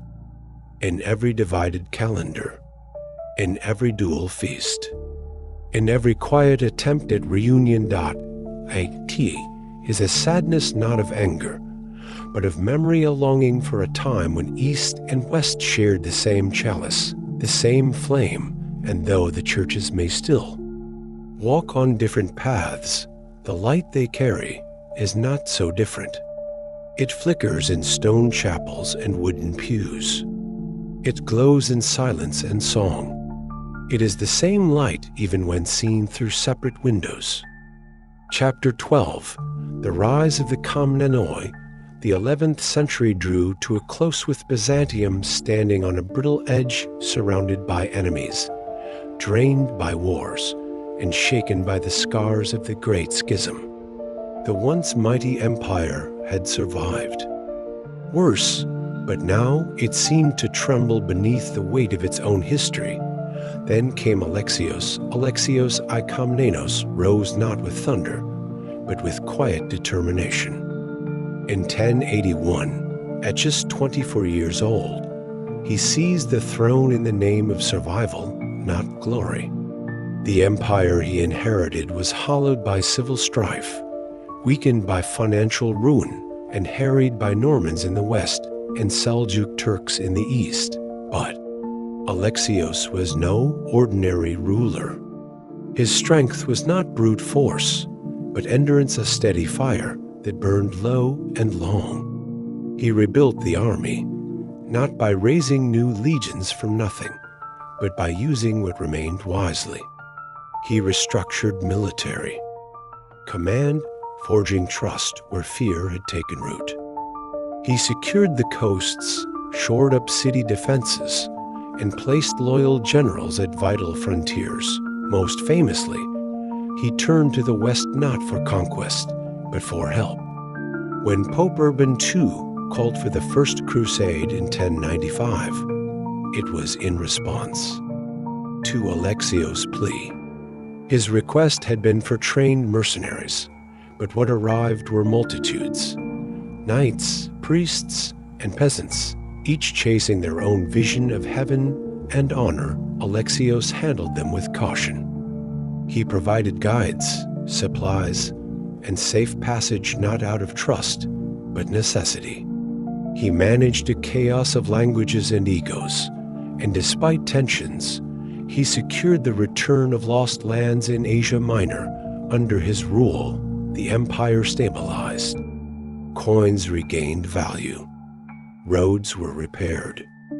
And for the first time in decades, Constantinople breathed a little easier.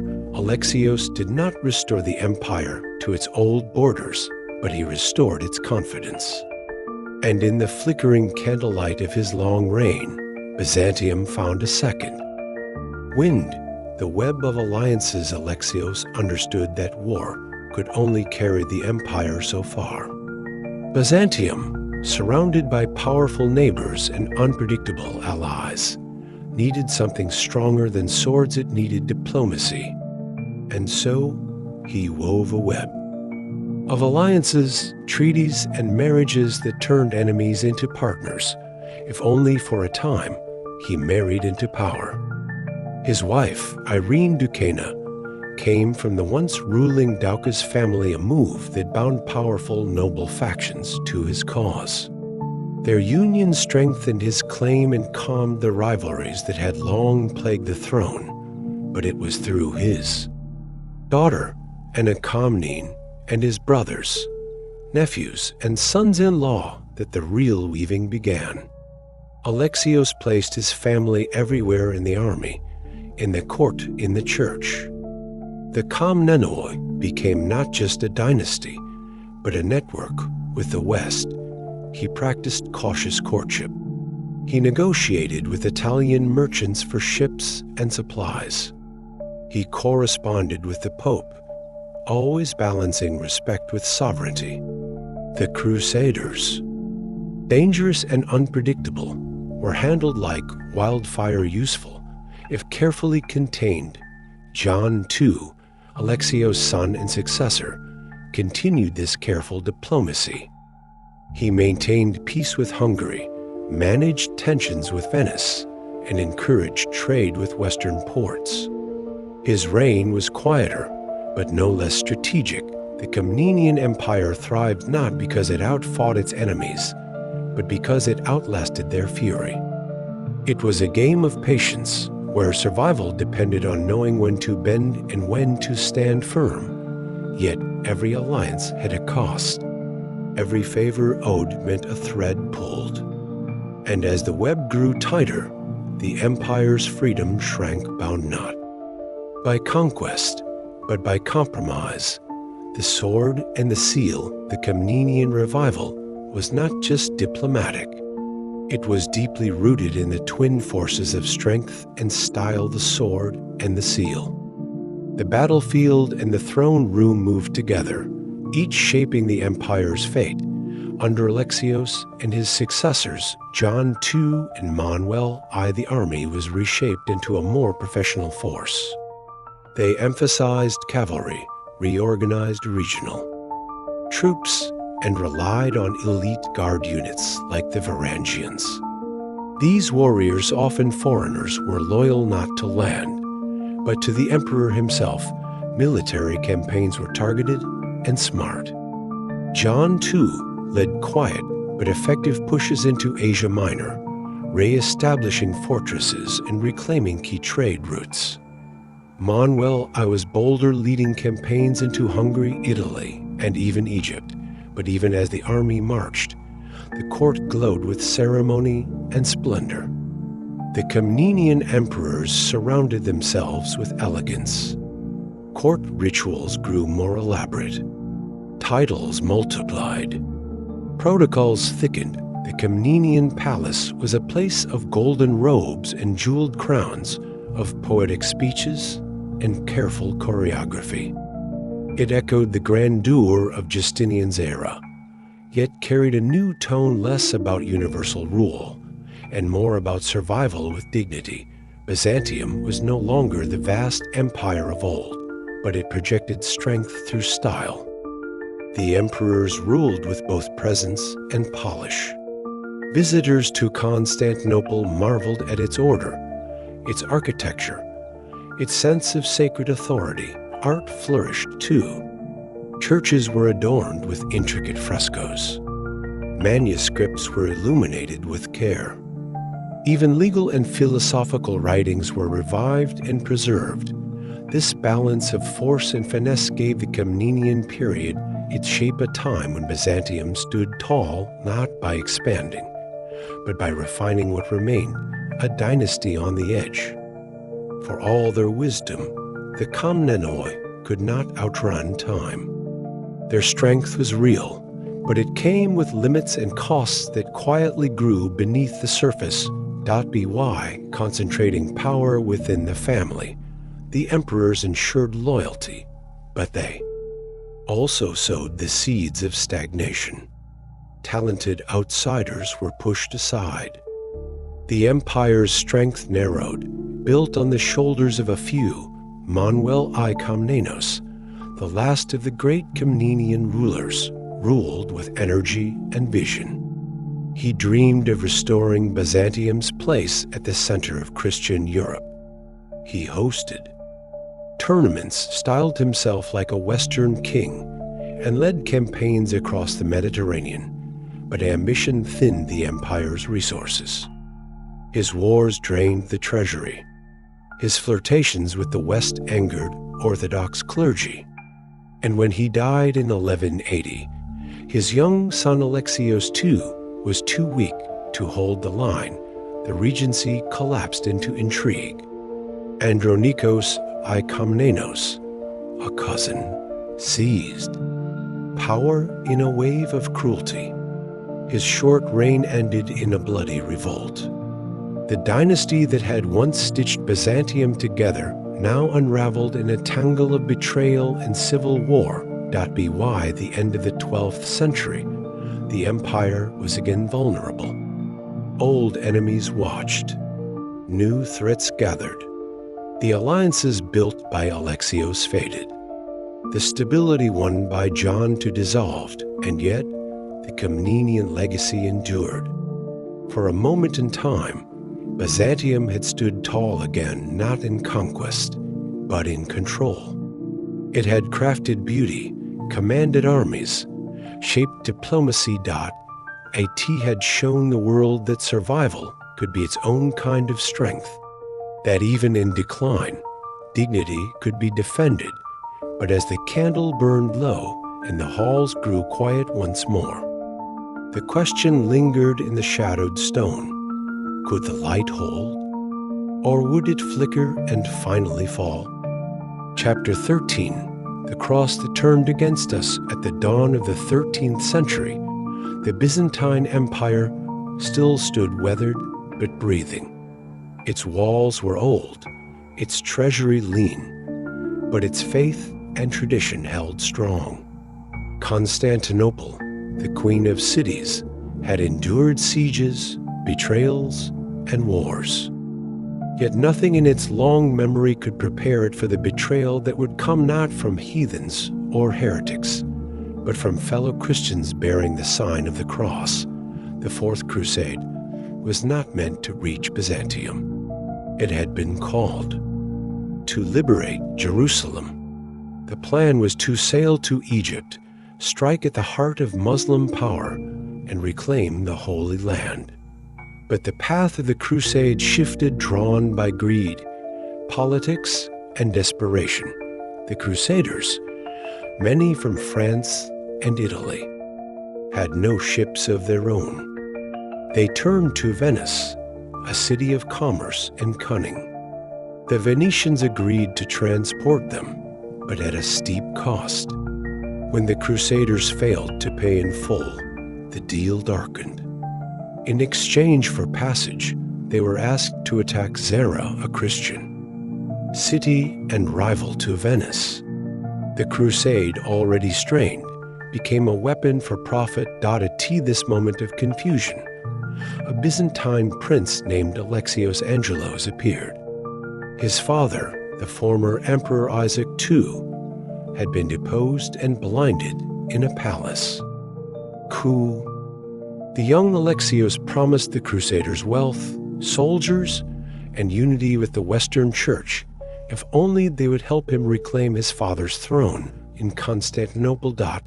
It was a dangerous promise, born of desperation.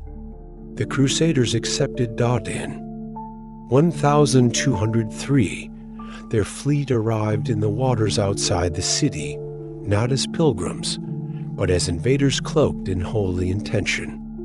The people of Constantinople, already divided by years of weak leadership, looked out from their walls and saw ships bearing crosses, yet brimming with ambition. The city, confused and unprepared, opened its gates. Isaac II was restored. Alexios IV was crowned beside him. But the promises made to the Crusaders vast sums of gold. Fealty to Rome could not be kept.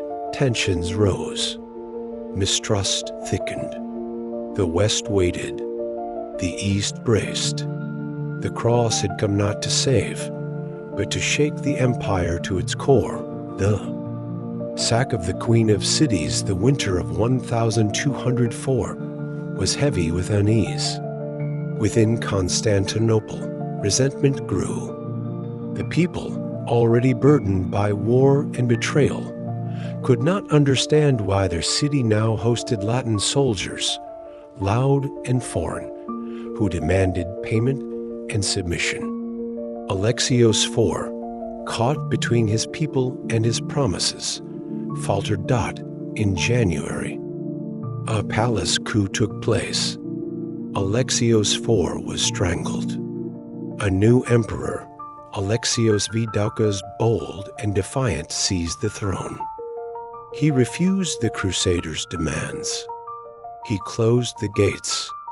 He prepared for war, and so the Crusaders, now without pretense, turned on the city.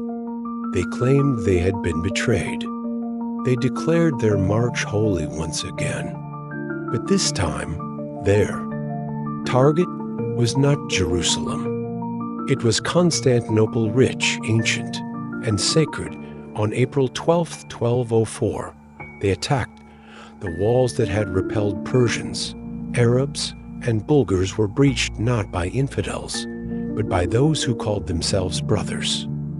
In Christ, fires lit the sky. Churches were broken open. Homes were ransacked. The Hagia Sophia, once the most sacred church in Christendom, was stripped of its gold. Horses were stabled in its narthex. Drunken knights danced on altars. Relics, bones of saints, fragments of the true cross, were stolen or shattered. Nuns were dragged from convents. Icons were torn from walls and melted for their jewels. Books, some centuries old, were thrown into flames or cast into the sea. The city that had once preserved the wisdom of the ancients now burned with ignorance and greed. For 3 days, the sack continued. And when it ended, the Queen of Cities was no longer a symbol of divine endurance. She was a scar, a memory bruised. By betrayal, the Latin conquerors divided her treasures among themselves. A Latin empire was declared. But what they built on the ruins of Byzantium would not last. It was not founded in justice, but in theft. Not in faith, but in fire. An empire in exile in the wake of destruction. The heart of Byzantium did not stop beating, it simply moved. Scattered and stunned, the imperial family, nobles, and loyal generals fled. They carried little, not gold, not armies, but memory and the unshaken belief that Byzantium was not yet dead. 2 centers of resistance emerged. One in Empress, in the rugged west. The other in Nicaea, across the Sea of Marmara. Of these, Nicaea became the true era, a place of regrouping, revival, and quiet strength. There, a new emperor was crowned, Theodore I Lascaris. He was not born to rule, but the times demanded resilience more than lineage. Under his leadership, the Byzantines rebuilt what they could. Walls were repaired.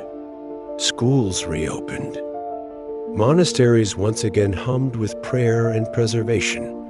Though Constantinople was lost, the soul of the empire endured. Diplomacy continued. Trade resumed.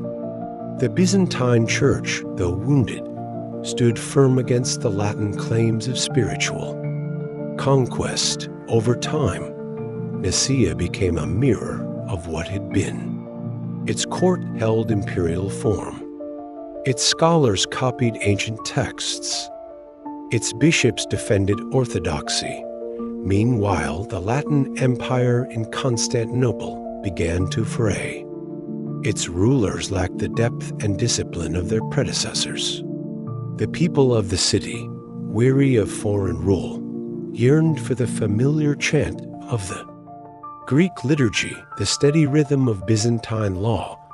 57 years would pass. In 1261. The Byzantine general Alexios Strategopoulos, with a small force, entered the city by stealth. The Latin garrison had left to fight elsewhere. The gates opened. The city was taken not with blood, but with breath. Michael VIII Palaiologos was crowned. The empire returned to Constantinople. But it was no longer the empire of Justinian or Basil. It was smaller, poorer, older, and forever changed when Rome fell again. The fall of Constantinople in 1204 was not just a military loss. It was a spiritual collapse, a cultural fracture, a sorrow deeper than steel. A T marked the moment when the Christian world east and west stopped seeing each other as kin. The sack did what the Great Schism of 1054 could not. It carved mistrust into the bones of both churches. For the Byzantines, it was not just Latin soldiers who looted their city.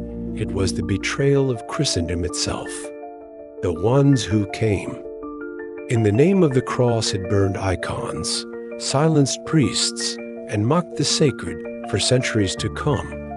This event would be remembered not in anger, but in grief.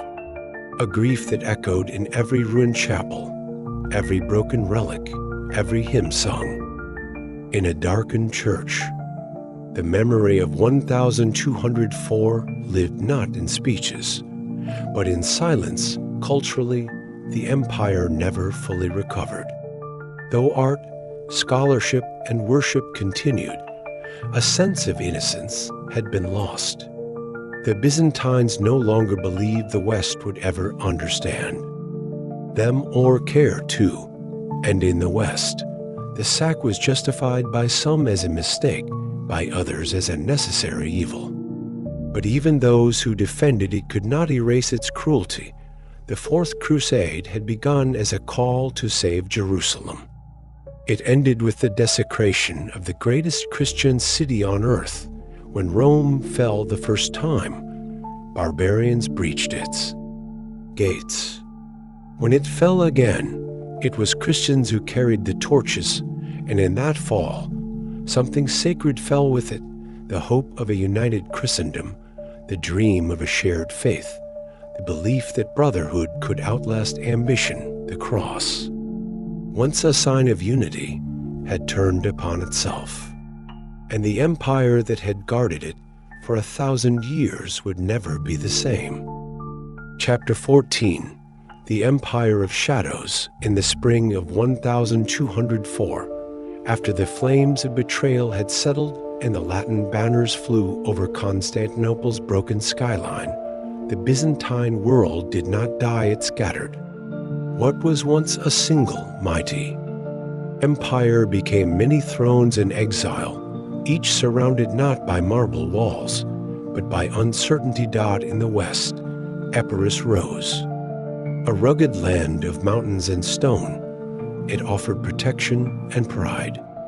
Local nobles gathered there, building a court that echoed the past with fading grandeur. They called themselves emperors not out of arrogance, but defiance. To name themselves rulers of Byzantium, even from afar, was to resist the silence. Left by the sack. In the east, nestled across the Sea of Marmara, the Empire of Nicaea became the heart of what remained. It had no great walls, no golden domes, but it had leaders who remembered and people who believed. Theodore I Lascaris, a man once in the shadow of emperors, now stood at the center of survival. He did not rule in majesty. He ruled in necessity. Nicaea became a mirror, smaller, quieter, but still Byzantine. It had a senate, a patriarch, a court dressed in worn silks. Every ritual was performed with the same reverence as before, as if by preserving each gesture, the empire itself might one day return. Further northeast, in Trebizond, the Komnenian line survived. Its emperors ruled between mountains and sea, sheltered from the storm, keeping alive a flicker of Byzantine culture. Though distant from Nicaea, they too claimed the legacy of Rome. These were thrones not carved from glory, but from grief. Each ruler sat knowing he was not the emperor the world once revered, but a steward, a keeper of memory in a world grown dim. They waited, watched, and prayed, not for conquest, but for return, the liturgy of loss. While the cities burned and crowns scattered, the church remained not unbroken, but unbowed. In monasteries and village chapels, under candlelight and cracked domes, the liturgy continued. Even as icons vanished from sanctuaries and gold leaf peeled from holy books, the chants still rose. The Orthodox Church had always been more than a building. Its heart was not marble, but memory. Every hymn, every incense trail, every whispered prayer carried the weight of generations.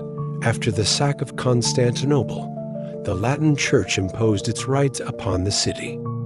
Greek priests were cast out. The Patriarchate of Constantinople, the soul of Eastern Orthodoxy, was forced into exile. But exile was not silenced.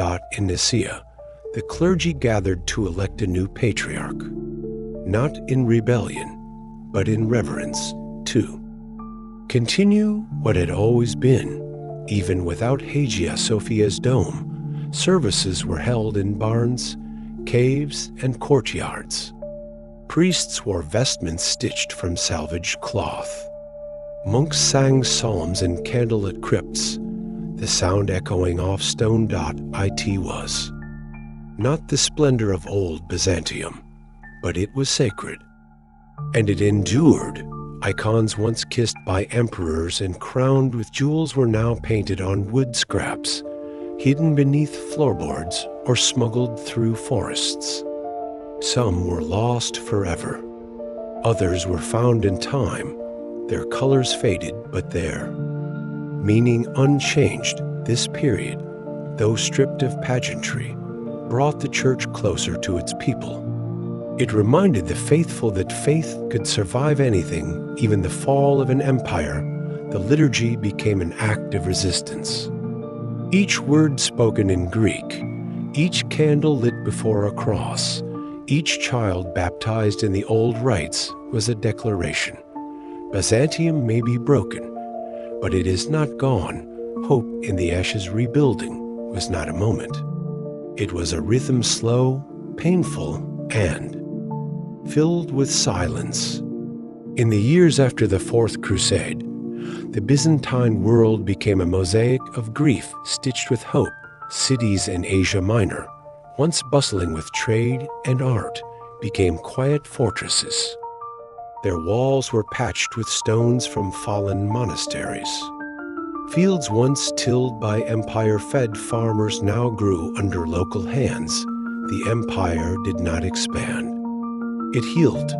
Theodore I and his successors in Nicaea did not chase glory. They restored. Roads were repaired not for armies, but for pilgrims. Schools reopened to teach forgotten books. Artists painted not for palaces, but for chapels. Even as war lingered on the horizon, the people began to believe again. Markets stirred. Bells rang, and slowly the rhythm of life returned. In Nicaea's churches, mosaics were laid not with the riches of Constantinople, but with pieces of broken glass gathered from ruin. They shimmered less brightly, but more honestly. The empire that emerged was quieter, wiser.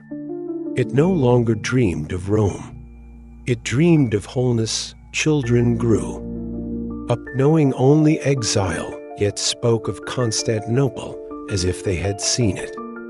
Elderly priests remembered the old liturgies. Soldiers guarded borders with dull swords but sharp memory. Hope did not arrive all at once. It came like dawn slowly, through the cracks, warming stone by stone, and when Michael VIII Palaiologos finally returned to the Queen of Cities in 1261, he did so not as a conqueror, but as a restorer. He entered quietly, without fanfare. The Latin garrison had left. The people watched. And the liturgy, after 57 years, rose again in the Hagia Sophia, but the Byzantium he reclaimed was no longer an empire of gold. It was an empire of shadows shaped by survival, lit by memory. The ghost of the city even reclaimed. Constantinople was not the city it had been. Its streets, once alive with music, now echoed with wind. Its markets stood half empty. Its palaces hollow.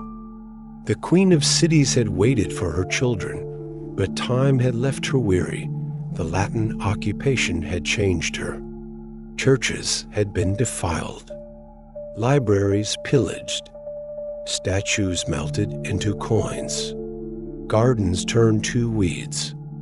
The sacred silence of her courtyards was now broken by the whisper of loss.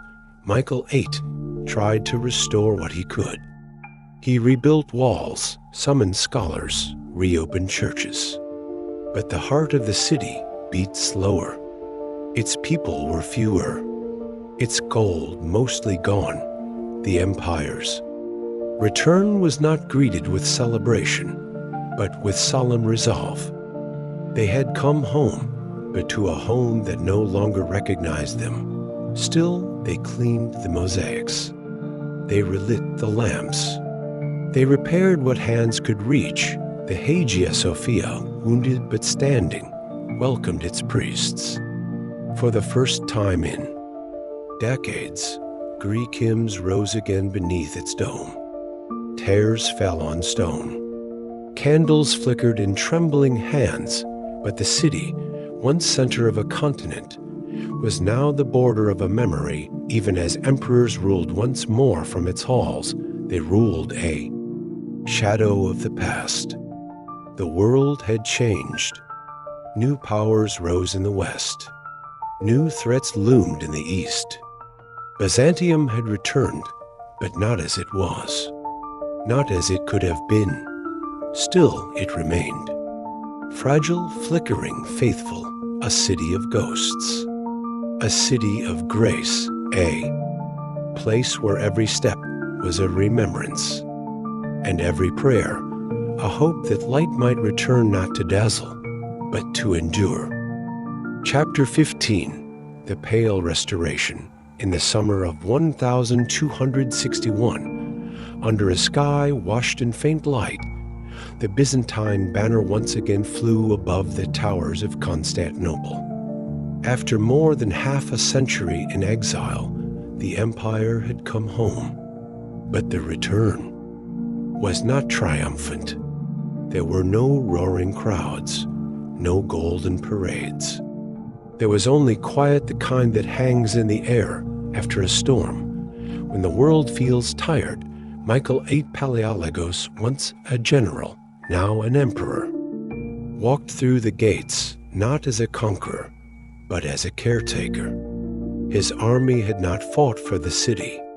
They had slipped in through an open gate, finding the Latin garrison away and the city unguarded. What they found inside was not the Constantinople.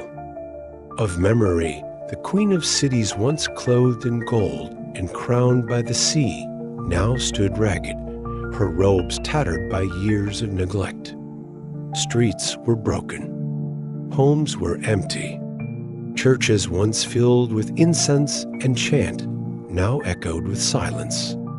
The Hagia Sophia, the soul of Byzantium, had been used by foreign priests, stripped of its relics, and dulled by disrepair. Michael wept. Or perhaps he didn't. History does not always tell us what a man felt, but the weight he carried was clear. He had returned the crown to its throne, but the empire he ruled was smaller, weaker, older. The Byzantium he had dreamed of reviving was now a shadow that flickered just beyond reach. Still, he began the work. Stones were lifted, walls repaired, clergy reinstated, candles relit. The people, those who had remained, those who had returned, watched in hope and in fear. For though the cross of Byzantium once again gleamed on its towers, all knew the light beneath it had dimmed. It was a victory, yes, but it whispered of endings more than beginnings, walls without a world, the city that had stood for 1,000 years now, or its age like a shroud. Constantinople, once the heart of an empire that bridged continents, now felt like an empty stage after the actors had left. Its great walls still stood, proud and tall, a silent testimony to better days.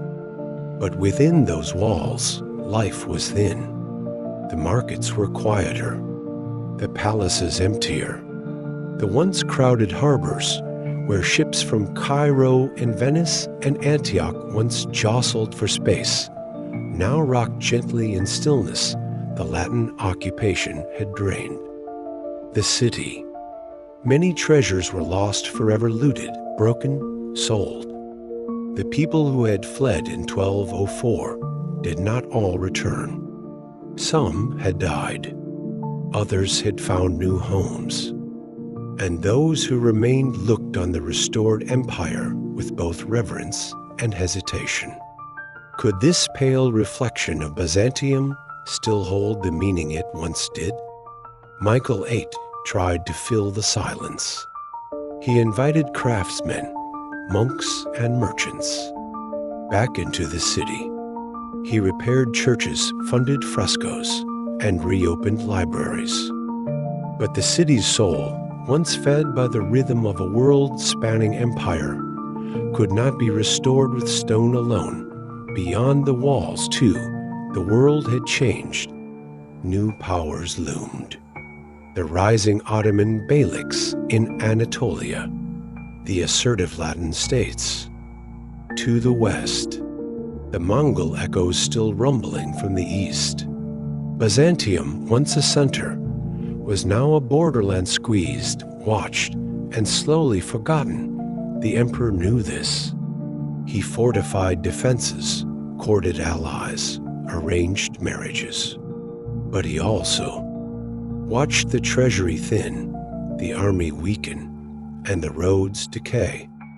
There were days when the empire seemed held together only by memory, the shared belief that it had once mattered and might yet again. But belief, though powerful, cannot stop time. And the wind that moved through Constantinople's cracked. Streets now sounded more like a sigh than a song, the fragile Renaissance, and yet even in twilight, Byzantium burned with a quiet brilliance. In the restored city, flickers of beauty returned, like the final colors of a sunset before nightfall. Under Michael VIII and his successors, there was a flowering of thought, art, and spirit, fragile but sincere. The imperial court became a haven for scholars, poets, and theologians. Books were copied with care. Debates filled candlelit halls. The emperor himself took part in discussions, seeking ways to bridge old divides between East and West, between empire and church. Art found its breath again. Icons were painted with soft, haunting expressions. Mosaics shimmered once more, though now with fewer stones. In monasteries and chapels, the brush became a prayer, each image a quiet reminder that beauty could still rise from brokenness. Philosophy returned to its roots. Thinkers studied Plato and Aristotle, weaving ancient wisdom with Christian faith. They wrote not to dazzle, but to understand, to ask why the world had turned, and where hope might still dwell. Even diplomacy showed flashes of light. Michael VIII sent envoys to Rome, seeking reunion with the Catholic Church. He knew the empire could not stand alone forever. These efforts were controversial, met with resistance at home, but they showed the depth of his desperation and his determination to keep the empire breathing. This Renaissance was not loud. It did not reshape the world, but it gave Byzantium one last season of grace, a final bloom in the fading light, a testament that, even as power slipped away, the soul could still sing. It was delicate, yes, and brief, but it mattered. Because sometimes a flicker is enough to warm the dark. A kingdom of echoes. As the 14th century unfolded, Byzantium continued not as a force, but as a memory still alive. It existed more in what it once was than in what it now controlled. Territory shrank, treasuries emptied, revolt stirred, yet the empire endured. Not through might, But through meaning in Constantinople, the emperor still wore his purple robes. The court still held ceremonies. The patriarch still led liturgies beneath the Hagia Sophia's dome. The city still rang with bells at dawn. But all of it felt quieter now, like rituals performed for remembrance, not for rule. Byzantium had become a kingdom of echoes. It echoed in the way people walked, their heads bowed slightly lower than before. In the way the walls were patched with care, even when the stones no longer matched. In the way monks copied ancient texts, line by line, even as the outside world forgot how to read them. It echoed in the candles lit each evening, in prayers, whispered not for victory, but for peace. In the ships that still sailed from the Golden Horn, carrying silk and hope to distant ports that no longer sent fleets in return, even in the West, the memory lingered. The Renaissance thinkers of Italy would one day marvel at the texts Byzantium preserved. Artists would borrow its grace. The Orthodox Church, rooted in its liturgy, would carry its voice far beyond its borders into Russia, the Balkans, and beyond. But within the city itself, all grew dim. By the end of the century, emperors could no longer walk freely beyond their walls. The Ottomans encircled them. Friends were few. The treasury was bare, yet still the cross stood. Still the flame flickered, and in that final flicker, fragile, trembling, refusing to go out, lived the soul of Byzantium. Chapter 16. The Rise of the Ottoman Shadow. As the sun began to set on the Byzantine world, a new light rose in the east, not soft like candle flame, but sharp, purposeful, and steady. This was not the fire of old Rome or the polished brilliance of Western crowns. It was something different. Quiet, calculating, and growing, the Ottomans began as one among many Turkish beyliks, frontier principalities scattered across Anatolia after the Seljuk collapse. They were not the largest. They were not the oldest. But they moved with discipline and saw clearly through the fog of fractured empires. Osman, their founder, carved out a corner of land not far from Constantinople. His warriors were few, but loyal. Their code was one of justice and flexibility, loyal to Islam, yes, but welcoming to merchants, scholars, and even former enemies who chose peace. Under Osman, and then his son Orhan, the Ottomans established something rare, a growing power that inspired loyalty, not just fear. They built slowly. They offered safety in exchange for allegiance. Town by town, they added territory, not with burning hatred, but with steady, strategic calm. Unlike the crusading West, the Ottomans didn't arrive with shouts and banners. They came through trade, through diplomacy, through marriages. They watched, waited, and took what Byzantium could no longer hold when they crossed into Europe, not with a thunderclap, but with a soft, calculated step across the Dardanelles. The world shifted. The Ottoman Empire was no longer an eastern frontier state. It was now a continental presence. And it would not retreat. In Edirne, they built a new capital, elegant, structured, and bold. There they crafted law, fostered education, and trained soldiers. These were not nomads. They were builders, and all the while, to the west, Constantinople sat watching the horizon, where a new crescent was rising with every passing year. The quiet encirclement, the walls of Constantinople, still stood strong, high, and unmoved. But the world beyond them had changed. The empire that once stretched from the Danube to the Nile now measured itself in city blocks, not provinces. The Ottomans didn't rush to take Constantinople. They surrounded it instead, a slow, patient siege that lasted decades, not days. One by one, the empire's outer cities fell. Thessaloniki, Adrianople, Nicaea. Cities that once fed the capital with grain, taxes, and strength now sent those gifts eastward, alliances frayed. Venice, Genoa, Hungary all had once aided Byzantium, but their help now came cautiously, if at all. The Latin West still remembered the schism. The Orthodox East, weakened and scattered, could offer little more than sympathy inside the capital. Emperors came and went. Some begged the West for aid. Others looked inward, hoping for miracles. But none could stop the slow tightening of the circle.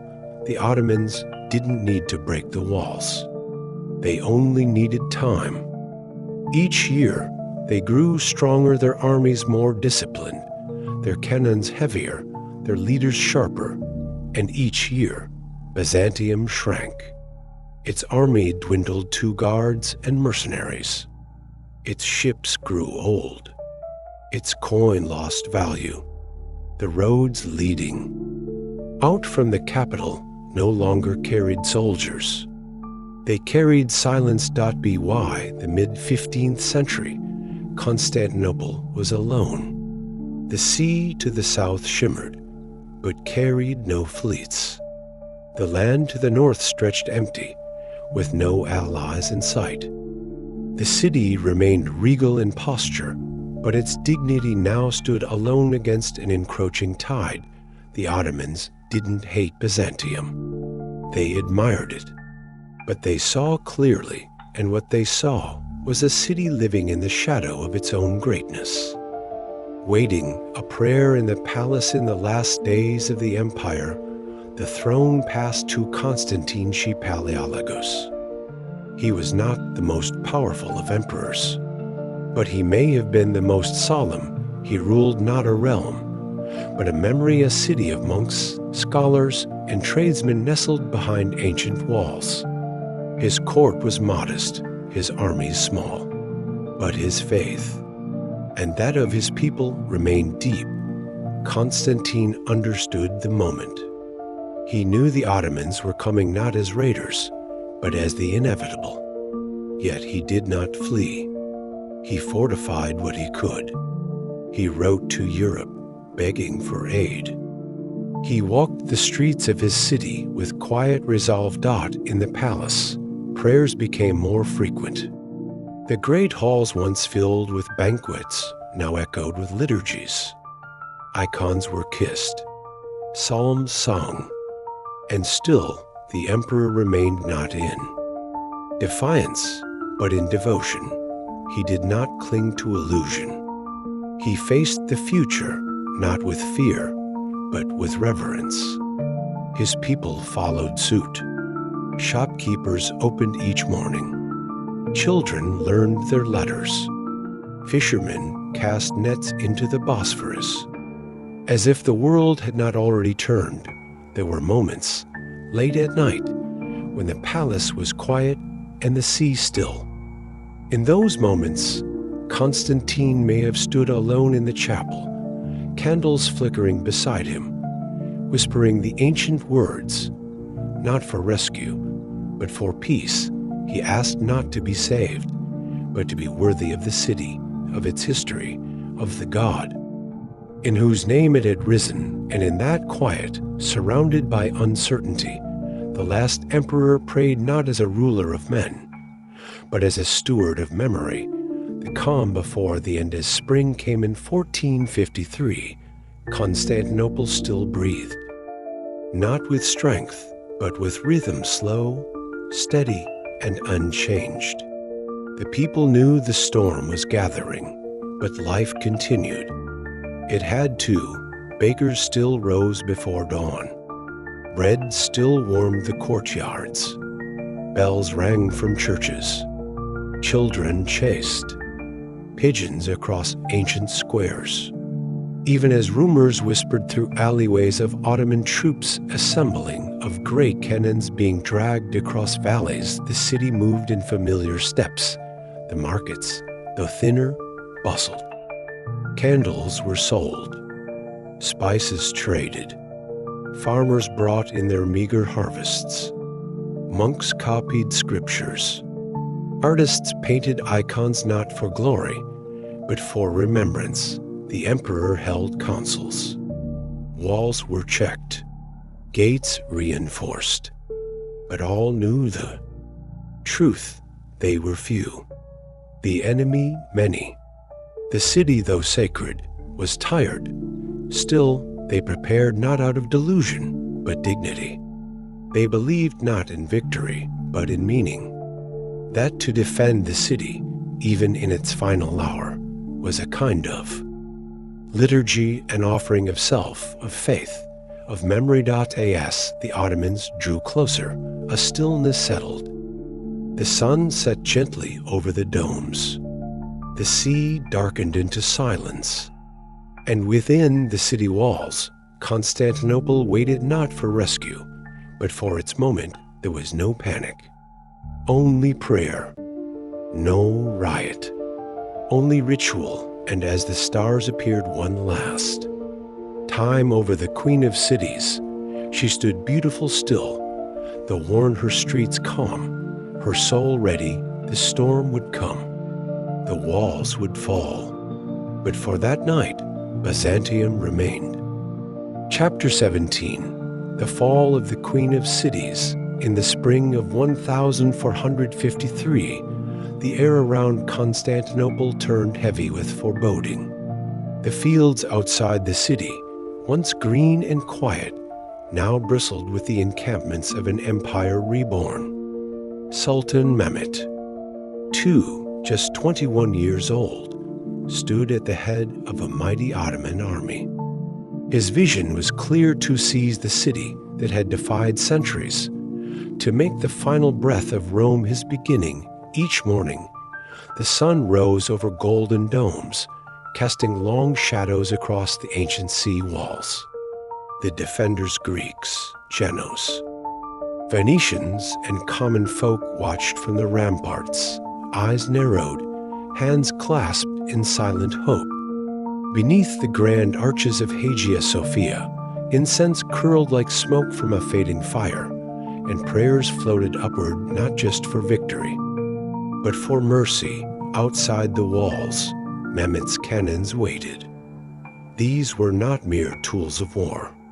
These were monsters of bronze and fire, some weighing thousands of pounds, dragged for weeks across Balkan soil. Among them stood the Basilica, a super cannon forged by a Hungarian engineer. When it fired, the earth shook. Dust rose like thunderclouds, and the sound echoed across the Bosphorus like the voice of judgment itself. For days, then weeks, the siege continued. The city held. Each night, the defenders patched the broken stone, lit fires along the walls, and whispered ancient psalms into the wind. Inside the city, food grew scarce. Horses were eaten. Candle wax was scraped from holders and boiled. But still, the bells of Hagia Sophia rang. Then, in the dim hours before dawn on May 29th, a strange hush fell over the fields. Fog rolled in. From the sea, the Ottomans moved in silence, shadows upon shadows. A single cannon blast cracked the stillness, then another. Then came the final wave. Thousands surged toward the breach at the gate of St. Romanus, roaring, climbing, dying from the walls. The defenders poured oil, hurled stones, loosed arrows, and prayed. Below, blood soaked the soil. Yet still they came. And through that final breach, destiny flowed like a river too long dammed. The gate fell. The Queen of Cities was no longer a fortress. She was a battlefield, walls that wept. The Theodosian walls had watched over Constantinople for over 1,000 years. Built in the 5th century, they stood tall and proud triple-layered defenses of brick, mortar, and memory. They had resisted Persians, Arabs, Slavs, Crusaders, and time itself. To breach them was to challenge history, but no wall is immune to the weight of centuries or the fury of new weapons. The cannonballs of Mehmet's army struck again and again. Each blow chipped away not just at stone, but at certainty, the belief that this city could never fall. By the 3rd week, great cracks ran down the outer walls. The once clear moats were now filled with rubble, blood, and water too dark to reflect the sky. The inner gates, once sealed with iron and adorned with saints, began to tremble. Civilians wandered near the walls, staring at the damage like mourners at a funeral. Children no longer played in the alleys. Instead, they watched the sky for signs: smoke rising too fast, pigeons fleeing too far. Some whispered that angels still guarded the gates. Others, more quietly, wondered if even the angels had turned.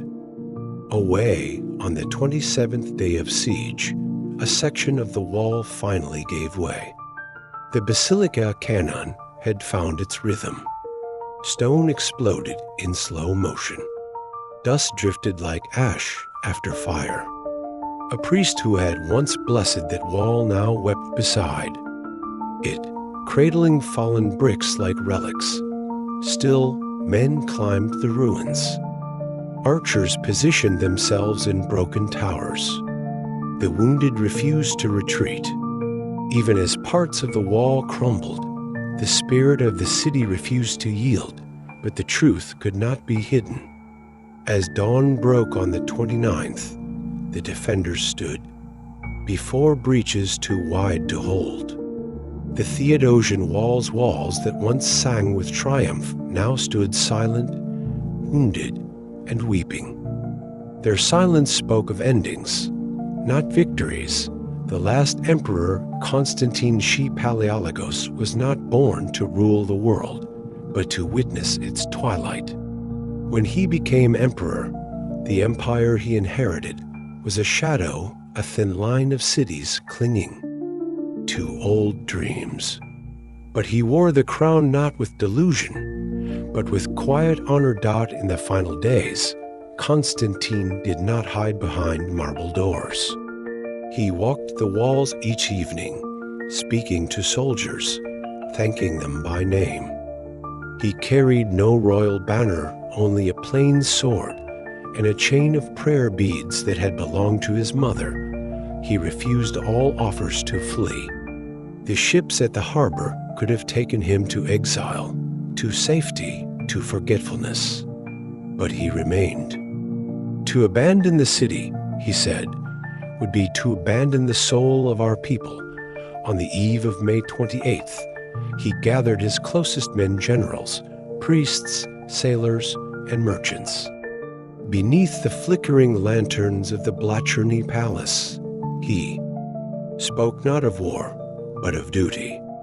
He asked forgiveness from all he had led. He confessed his sins aloud, as emperors had not done in centuries.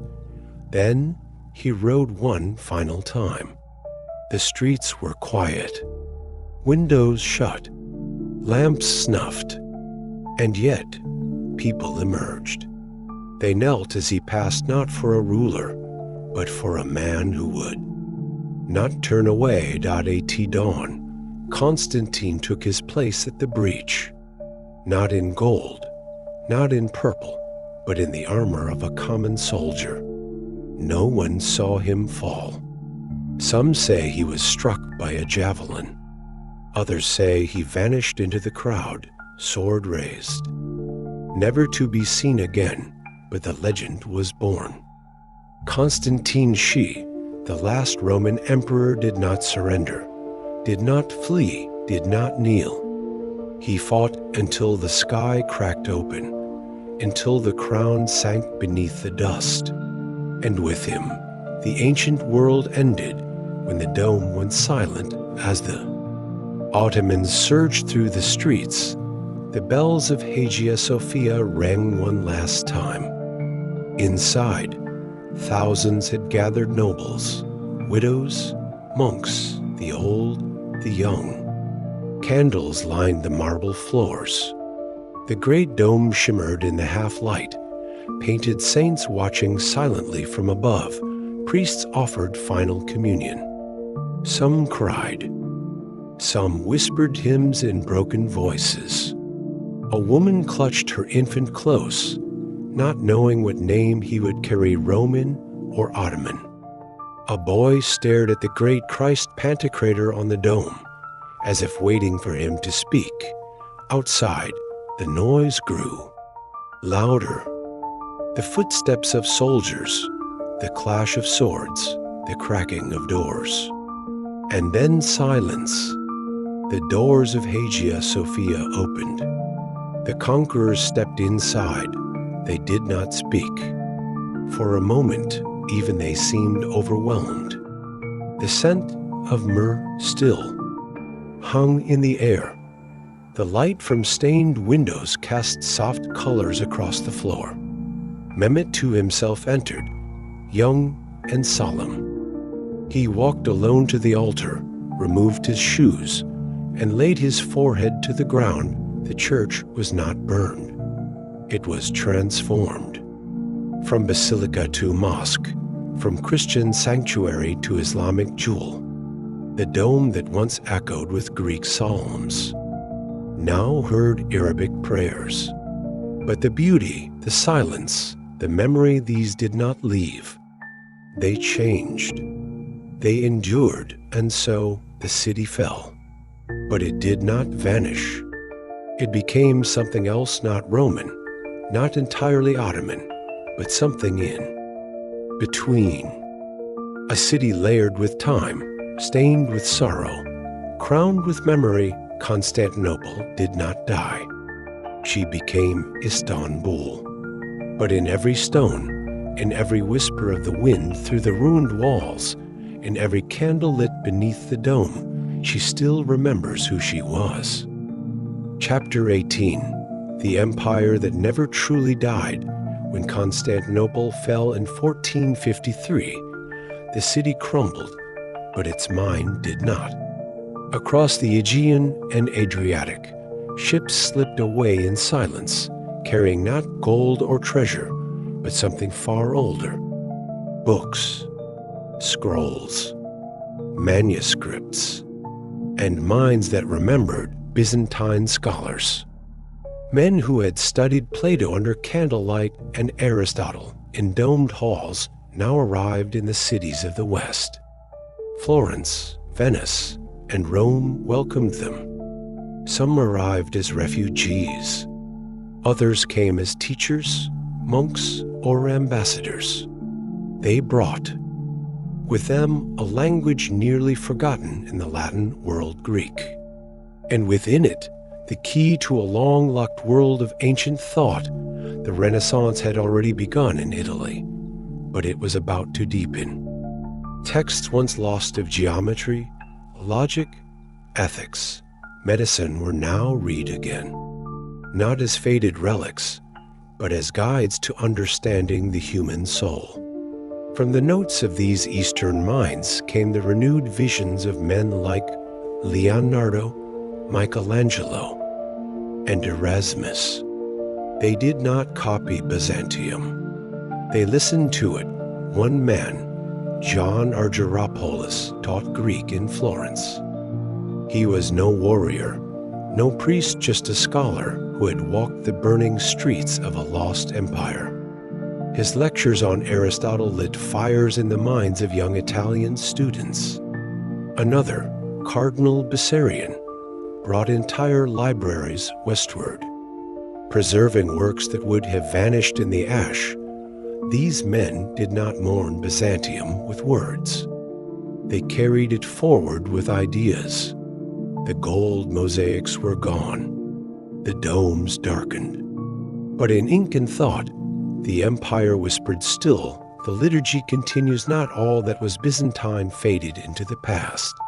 In the flicker of candlelight, in the chants rising from old stone churches, Byzantium still breathes, the Eastern Orthodox Church. Born in the heart of Constantinople, outlived the city that once guarded it. Its traditions slow, solemn, and soaring continued without interruption. Where Hagia Sophia fell silent, other voices rose. In Thessaloniki, in Mount Athos, in Kiev and Bucharest, the divine liturgy remained unchanged. This liturgy was not just prayer. It was memory, a living reenactment of a world where empire and faith were one. The incense, the icons, the slow rising chants in ancient Greek, they were not recreations. They were continuations. Priests still wore the vestments of old. They read from gospel books bound in silver and sang melodies first written when Rome still ruled. Each Sunday, candles were lit in rhythms unchanged since the 9th century. The words spoken in these sanctuaries echoed those once heard in the marble shadow of Hagia Sophia. The faithful. Byzantium was not gone. It was present in every Eucharist, every icon, every prayer rising into the dome of a modest village chapel. The empire, they believed, had fallen not into ruin, but into spirit, and so the soul of Byzantium lived not on battlefields, but in the breath of sacred liturgy. Carried from one generation to the next, Rome's silent twin, as the embers of Byzantium cooled, another empire looked eastward, not to mourn, but to inherit. In the icy capitals of Russia, a new name began to stir in the mouths of monks and princes, the Third Rome. Moscow saw itself not only as a successor to fallen Constantinople, but as its mirror. The Tsars adopted the mantle of Caesar, not in name alone, but in purpose. They saw in Byzantium a vision of sacred kingship where ruler and church moved. As one, guided by divine order.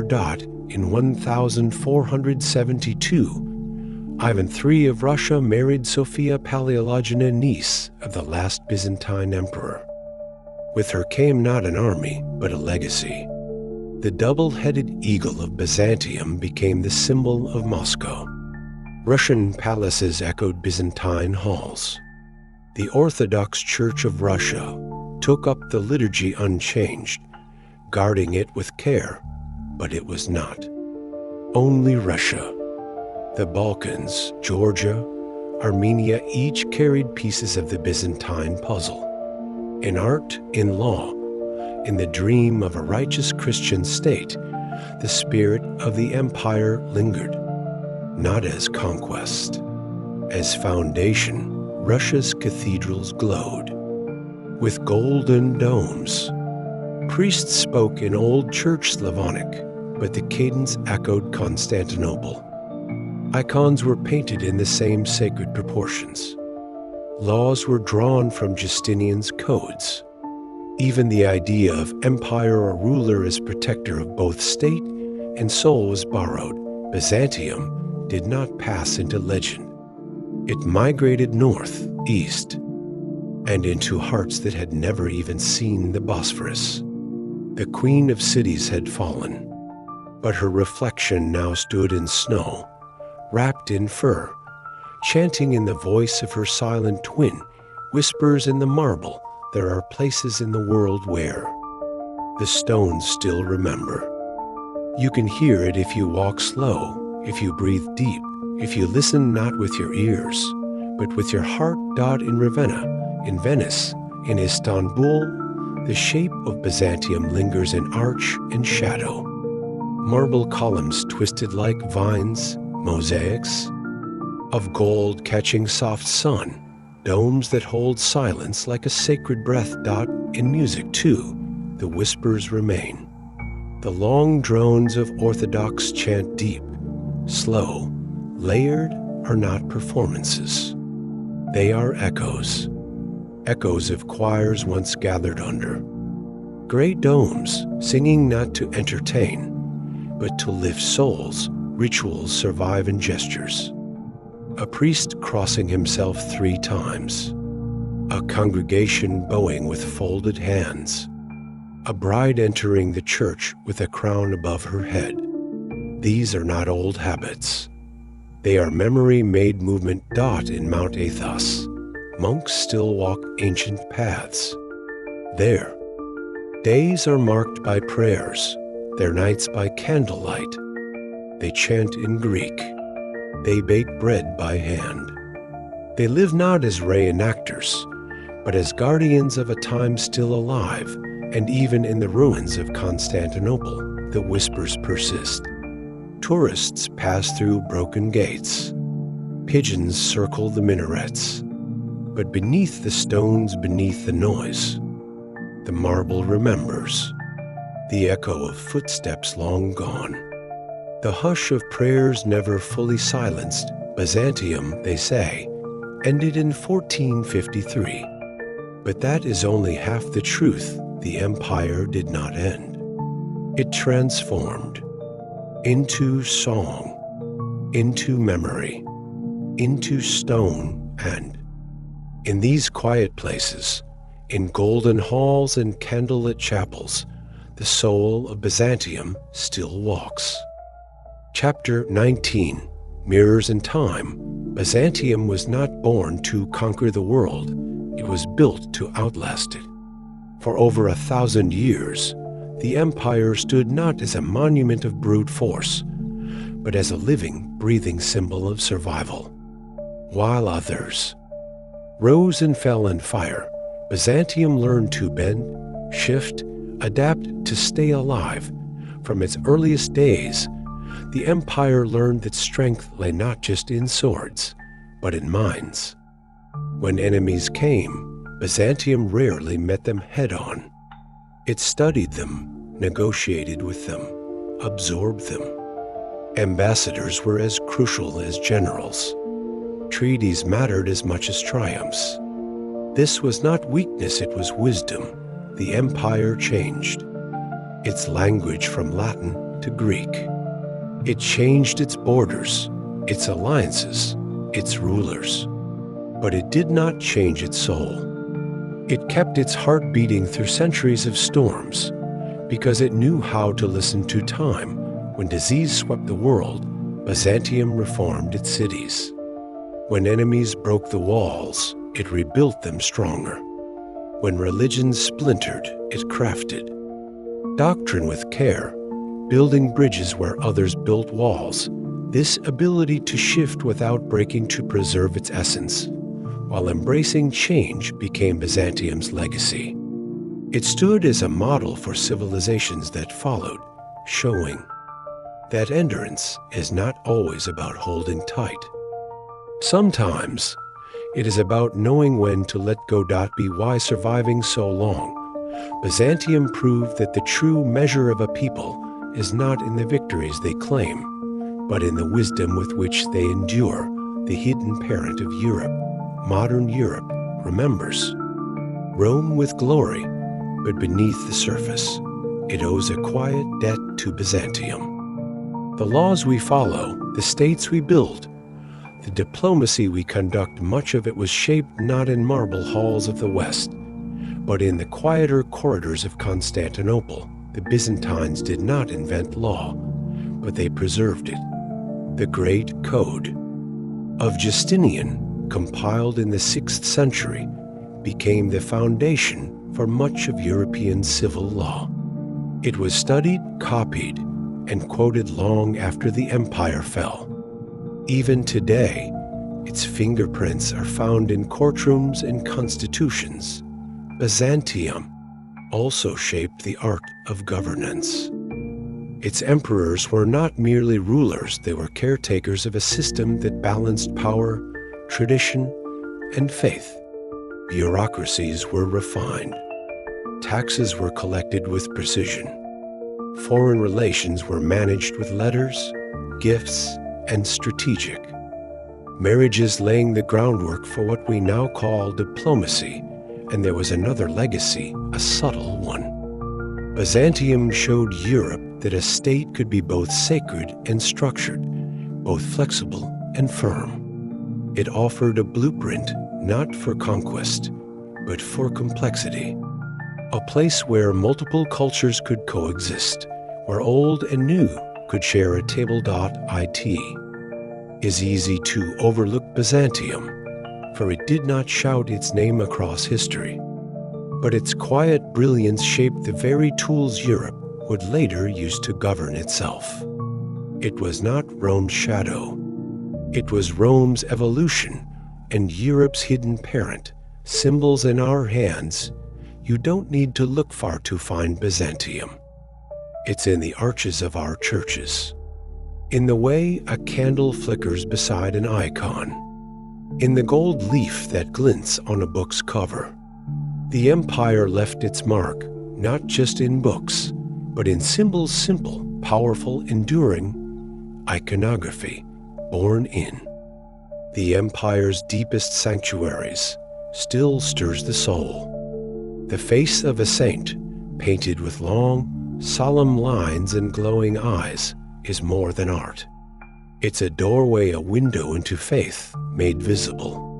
Today, in churches from Athens to Alaska, icons are still kissed, still carried, still adored.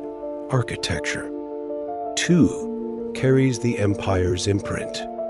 Domes that seem to float, mosaics that shimmer in low light, basilicas shaped like crosses. The form of Byzantine buildings was not just beauty, it was message. A way to bring heaven close to earth. Modern. Cathedrals still borrow this shape. Even secular halls echo its balance and grace. Rituals shaped by Byzantine hands also remain. The lighting of incense, the washing of feet, the solemn procession down a candlelit aisle. These actions, often repeated without thought, are threads. In a much older tapestry, one woven in the empire's early centuries, even in our gestures, a hand raised in blessing, a head bowed in prayer, Byzantium lingers. It lives not only in history books, but in movements passed from one generation to the next. The empire may be gone, but its symbols remain, and we still carry them, even when we do not see them. The empire in us. To speak of Byzantium is to speak of memory. It is not just a story of cities and kings. It is a question: what do we leave behind? What survives of us when our walls fall and our names fade? Byzantium offers no loud answers. It teaches quietly through shadows and echoes, through forgotten ruins and whispered songs. Its greatest lesson is not about glory, but about time. It shows us that legacy is not always loud. Sometimes it lives in silence, in the way we organize, the way we worship, the way we hold on to beauty. The empire teaches that survival is not about resisting change, but moving with it, shaping it without losing oneself. Byzantium reminds us that even in loss, there is continuity, that even when empires fall, their spirit may find new homes. In thought, in practice, in the hearts of those who remember. Like a flame passed from candle to candle, it changes hands, but not form. We live in a world of fast forgetting. Cities rise and vanish. Names fade. But Byzantium speaks softly against that rush. It says, remember. It says, what you do now, how you build, how you believe, how you treat others will echo long after you're gone And so, the empire is in us, in how we navigate crisis, in how we balance the sacred and the civic, in how we endure quietly, gracefully, not. All legacies are built on conquest. Some are built on light and the way it continues to shine long after the torchbearer has disappeared. Chapter 20. A golden thread through time. The fall of Byzantium was not death, it was transfiguration. The year 1453 was not the end of Byzantium. It was the closing of a door, and the gentle creaking open of another, just beyond the veil. Of time. When the walls of Constantinople finally gave way, it did not feel like the end of an empire, but the fading of a candle aloft, slow departure into the shadows, leaving behind a fragrance, a light, a memory, Byzantium like the icons. It cherished was never meant to be touched with bare hands. It was meant to be seen through gold and glass, behind curtains of incense. Its fall was a grief, yes, but not a disappearance. Rather, it became something else. Not ruins, not rubble. Byzantium transfigured into idea, into memory, into myth, long after the last emperor vanished beneath the tide of invaders. His world remained stitched into the soul of Europe and far beyond. Monks in Russia carried its liturgies. Scholars in Italy whispered its language. Artists in the East mimicked its light. Byzantium became a seed falling, breaking, growing again in places it never knew. Its laws shaped kingdoms. Its theology fed entire faiths. Its beauty lived in the hush of candlelit rooms, in the soft chant of midnight prayers. Byzantium changed form from flesh to flame, from stone to spirit. Even today, its spirit flickers, not in battles or borders, but in stories, in silence, in soft resilience. Byzantium did not die, it passed through time like light through stained glass. Transfigured, never gone, a civilization of silence, Byzantium did not trumpet itself like Rome it whispered. Rome marched. Byzantium listened. Where Roman roads cut through mountains, Byzantine corridors curved inward. Where Roman triumphs echoed with drums and brass, Byzantium spoke in silent, soft, slow, sacred. It was a civilization of inward glances, of hidden chambers, of meaning buried deep. The heart of its empire pulls not in forums but in cloisters. Its greatest monuments: Hagia Sophia, the monasteries of Mount Athos, the mosaics of Ravenna did not roar. They shimmered in the corridors of the imperial palace. Decisions were made behind veils. Power was not displayed, but cloaked. The emperor wore gold, yes, but behind him a curtain. The divine liturgy echoed not in grand speeches, but in unbroken song. Byzantium believed that true power was quiet. That truth arrived like a whisper, not a shout. Even its most dramatic moments, palace coups, theological disputes, the rise and fall of dynasties were wrapped in ceremony. Nothing rushed, nothing screamed. Byzantium moved like a tide beneath the moon, unseen, unspoken, deep. This was its strength. It did not crave spectacle. It did not hunger for conquest. It looked inward, toward the eternal, toward mysteries, too fragile for words. While others built empires of stone and steel, Byzantium built one of meaning, layered, sacred, veiled. Today, that silence remains its signature. We do not remember Byzantium for what it conquered, but for how it felt. A hush, a glimmer, A sense that beneath the noise of the world, something soft and eternal still breathes. The light behind the curtain, the spiritual mystery that defined Byzantium's inner world, dotted the center of Byzantium, was not an emperor, or an army, or a city.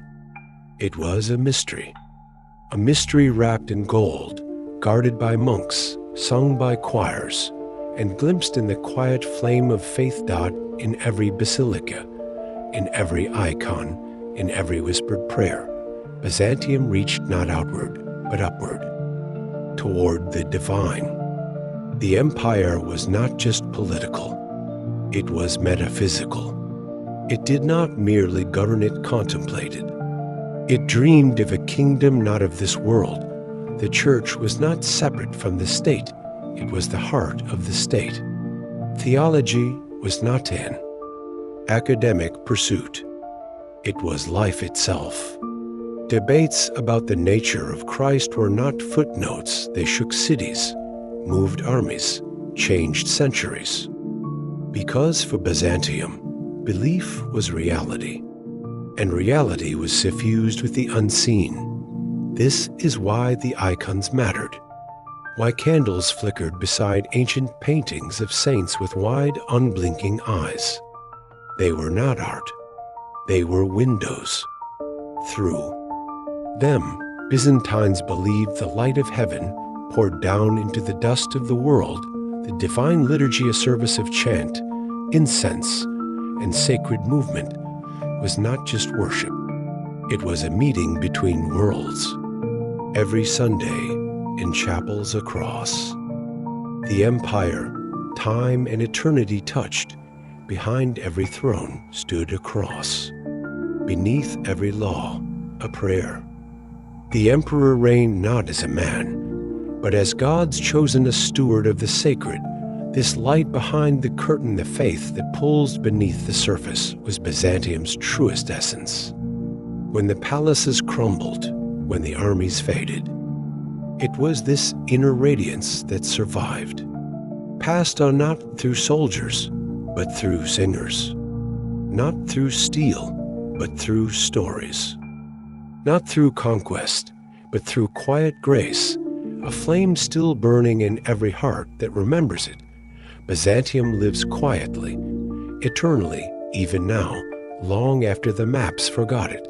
Byzantium lives, not as empire, but as echo, as memory, as flame. In the quiet corner of a library, where an old manuscript glows under warm light, in the flicker of a candle before an icon in Thessaloniki or Georgia or Rome, in the solemn voices of monks singing the same chants once heard in the great cathedral of Constantinople.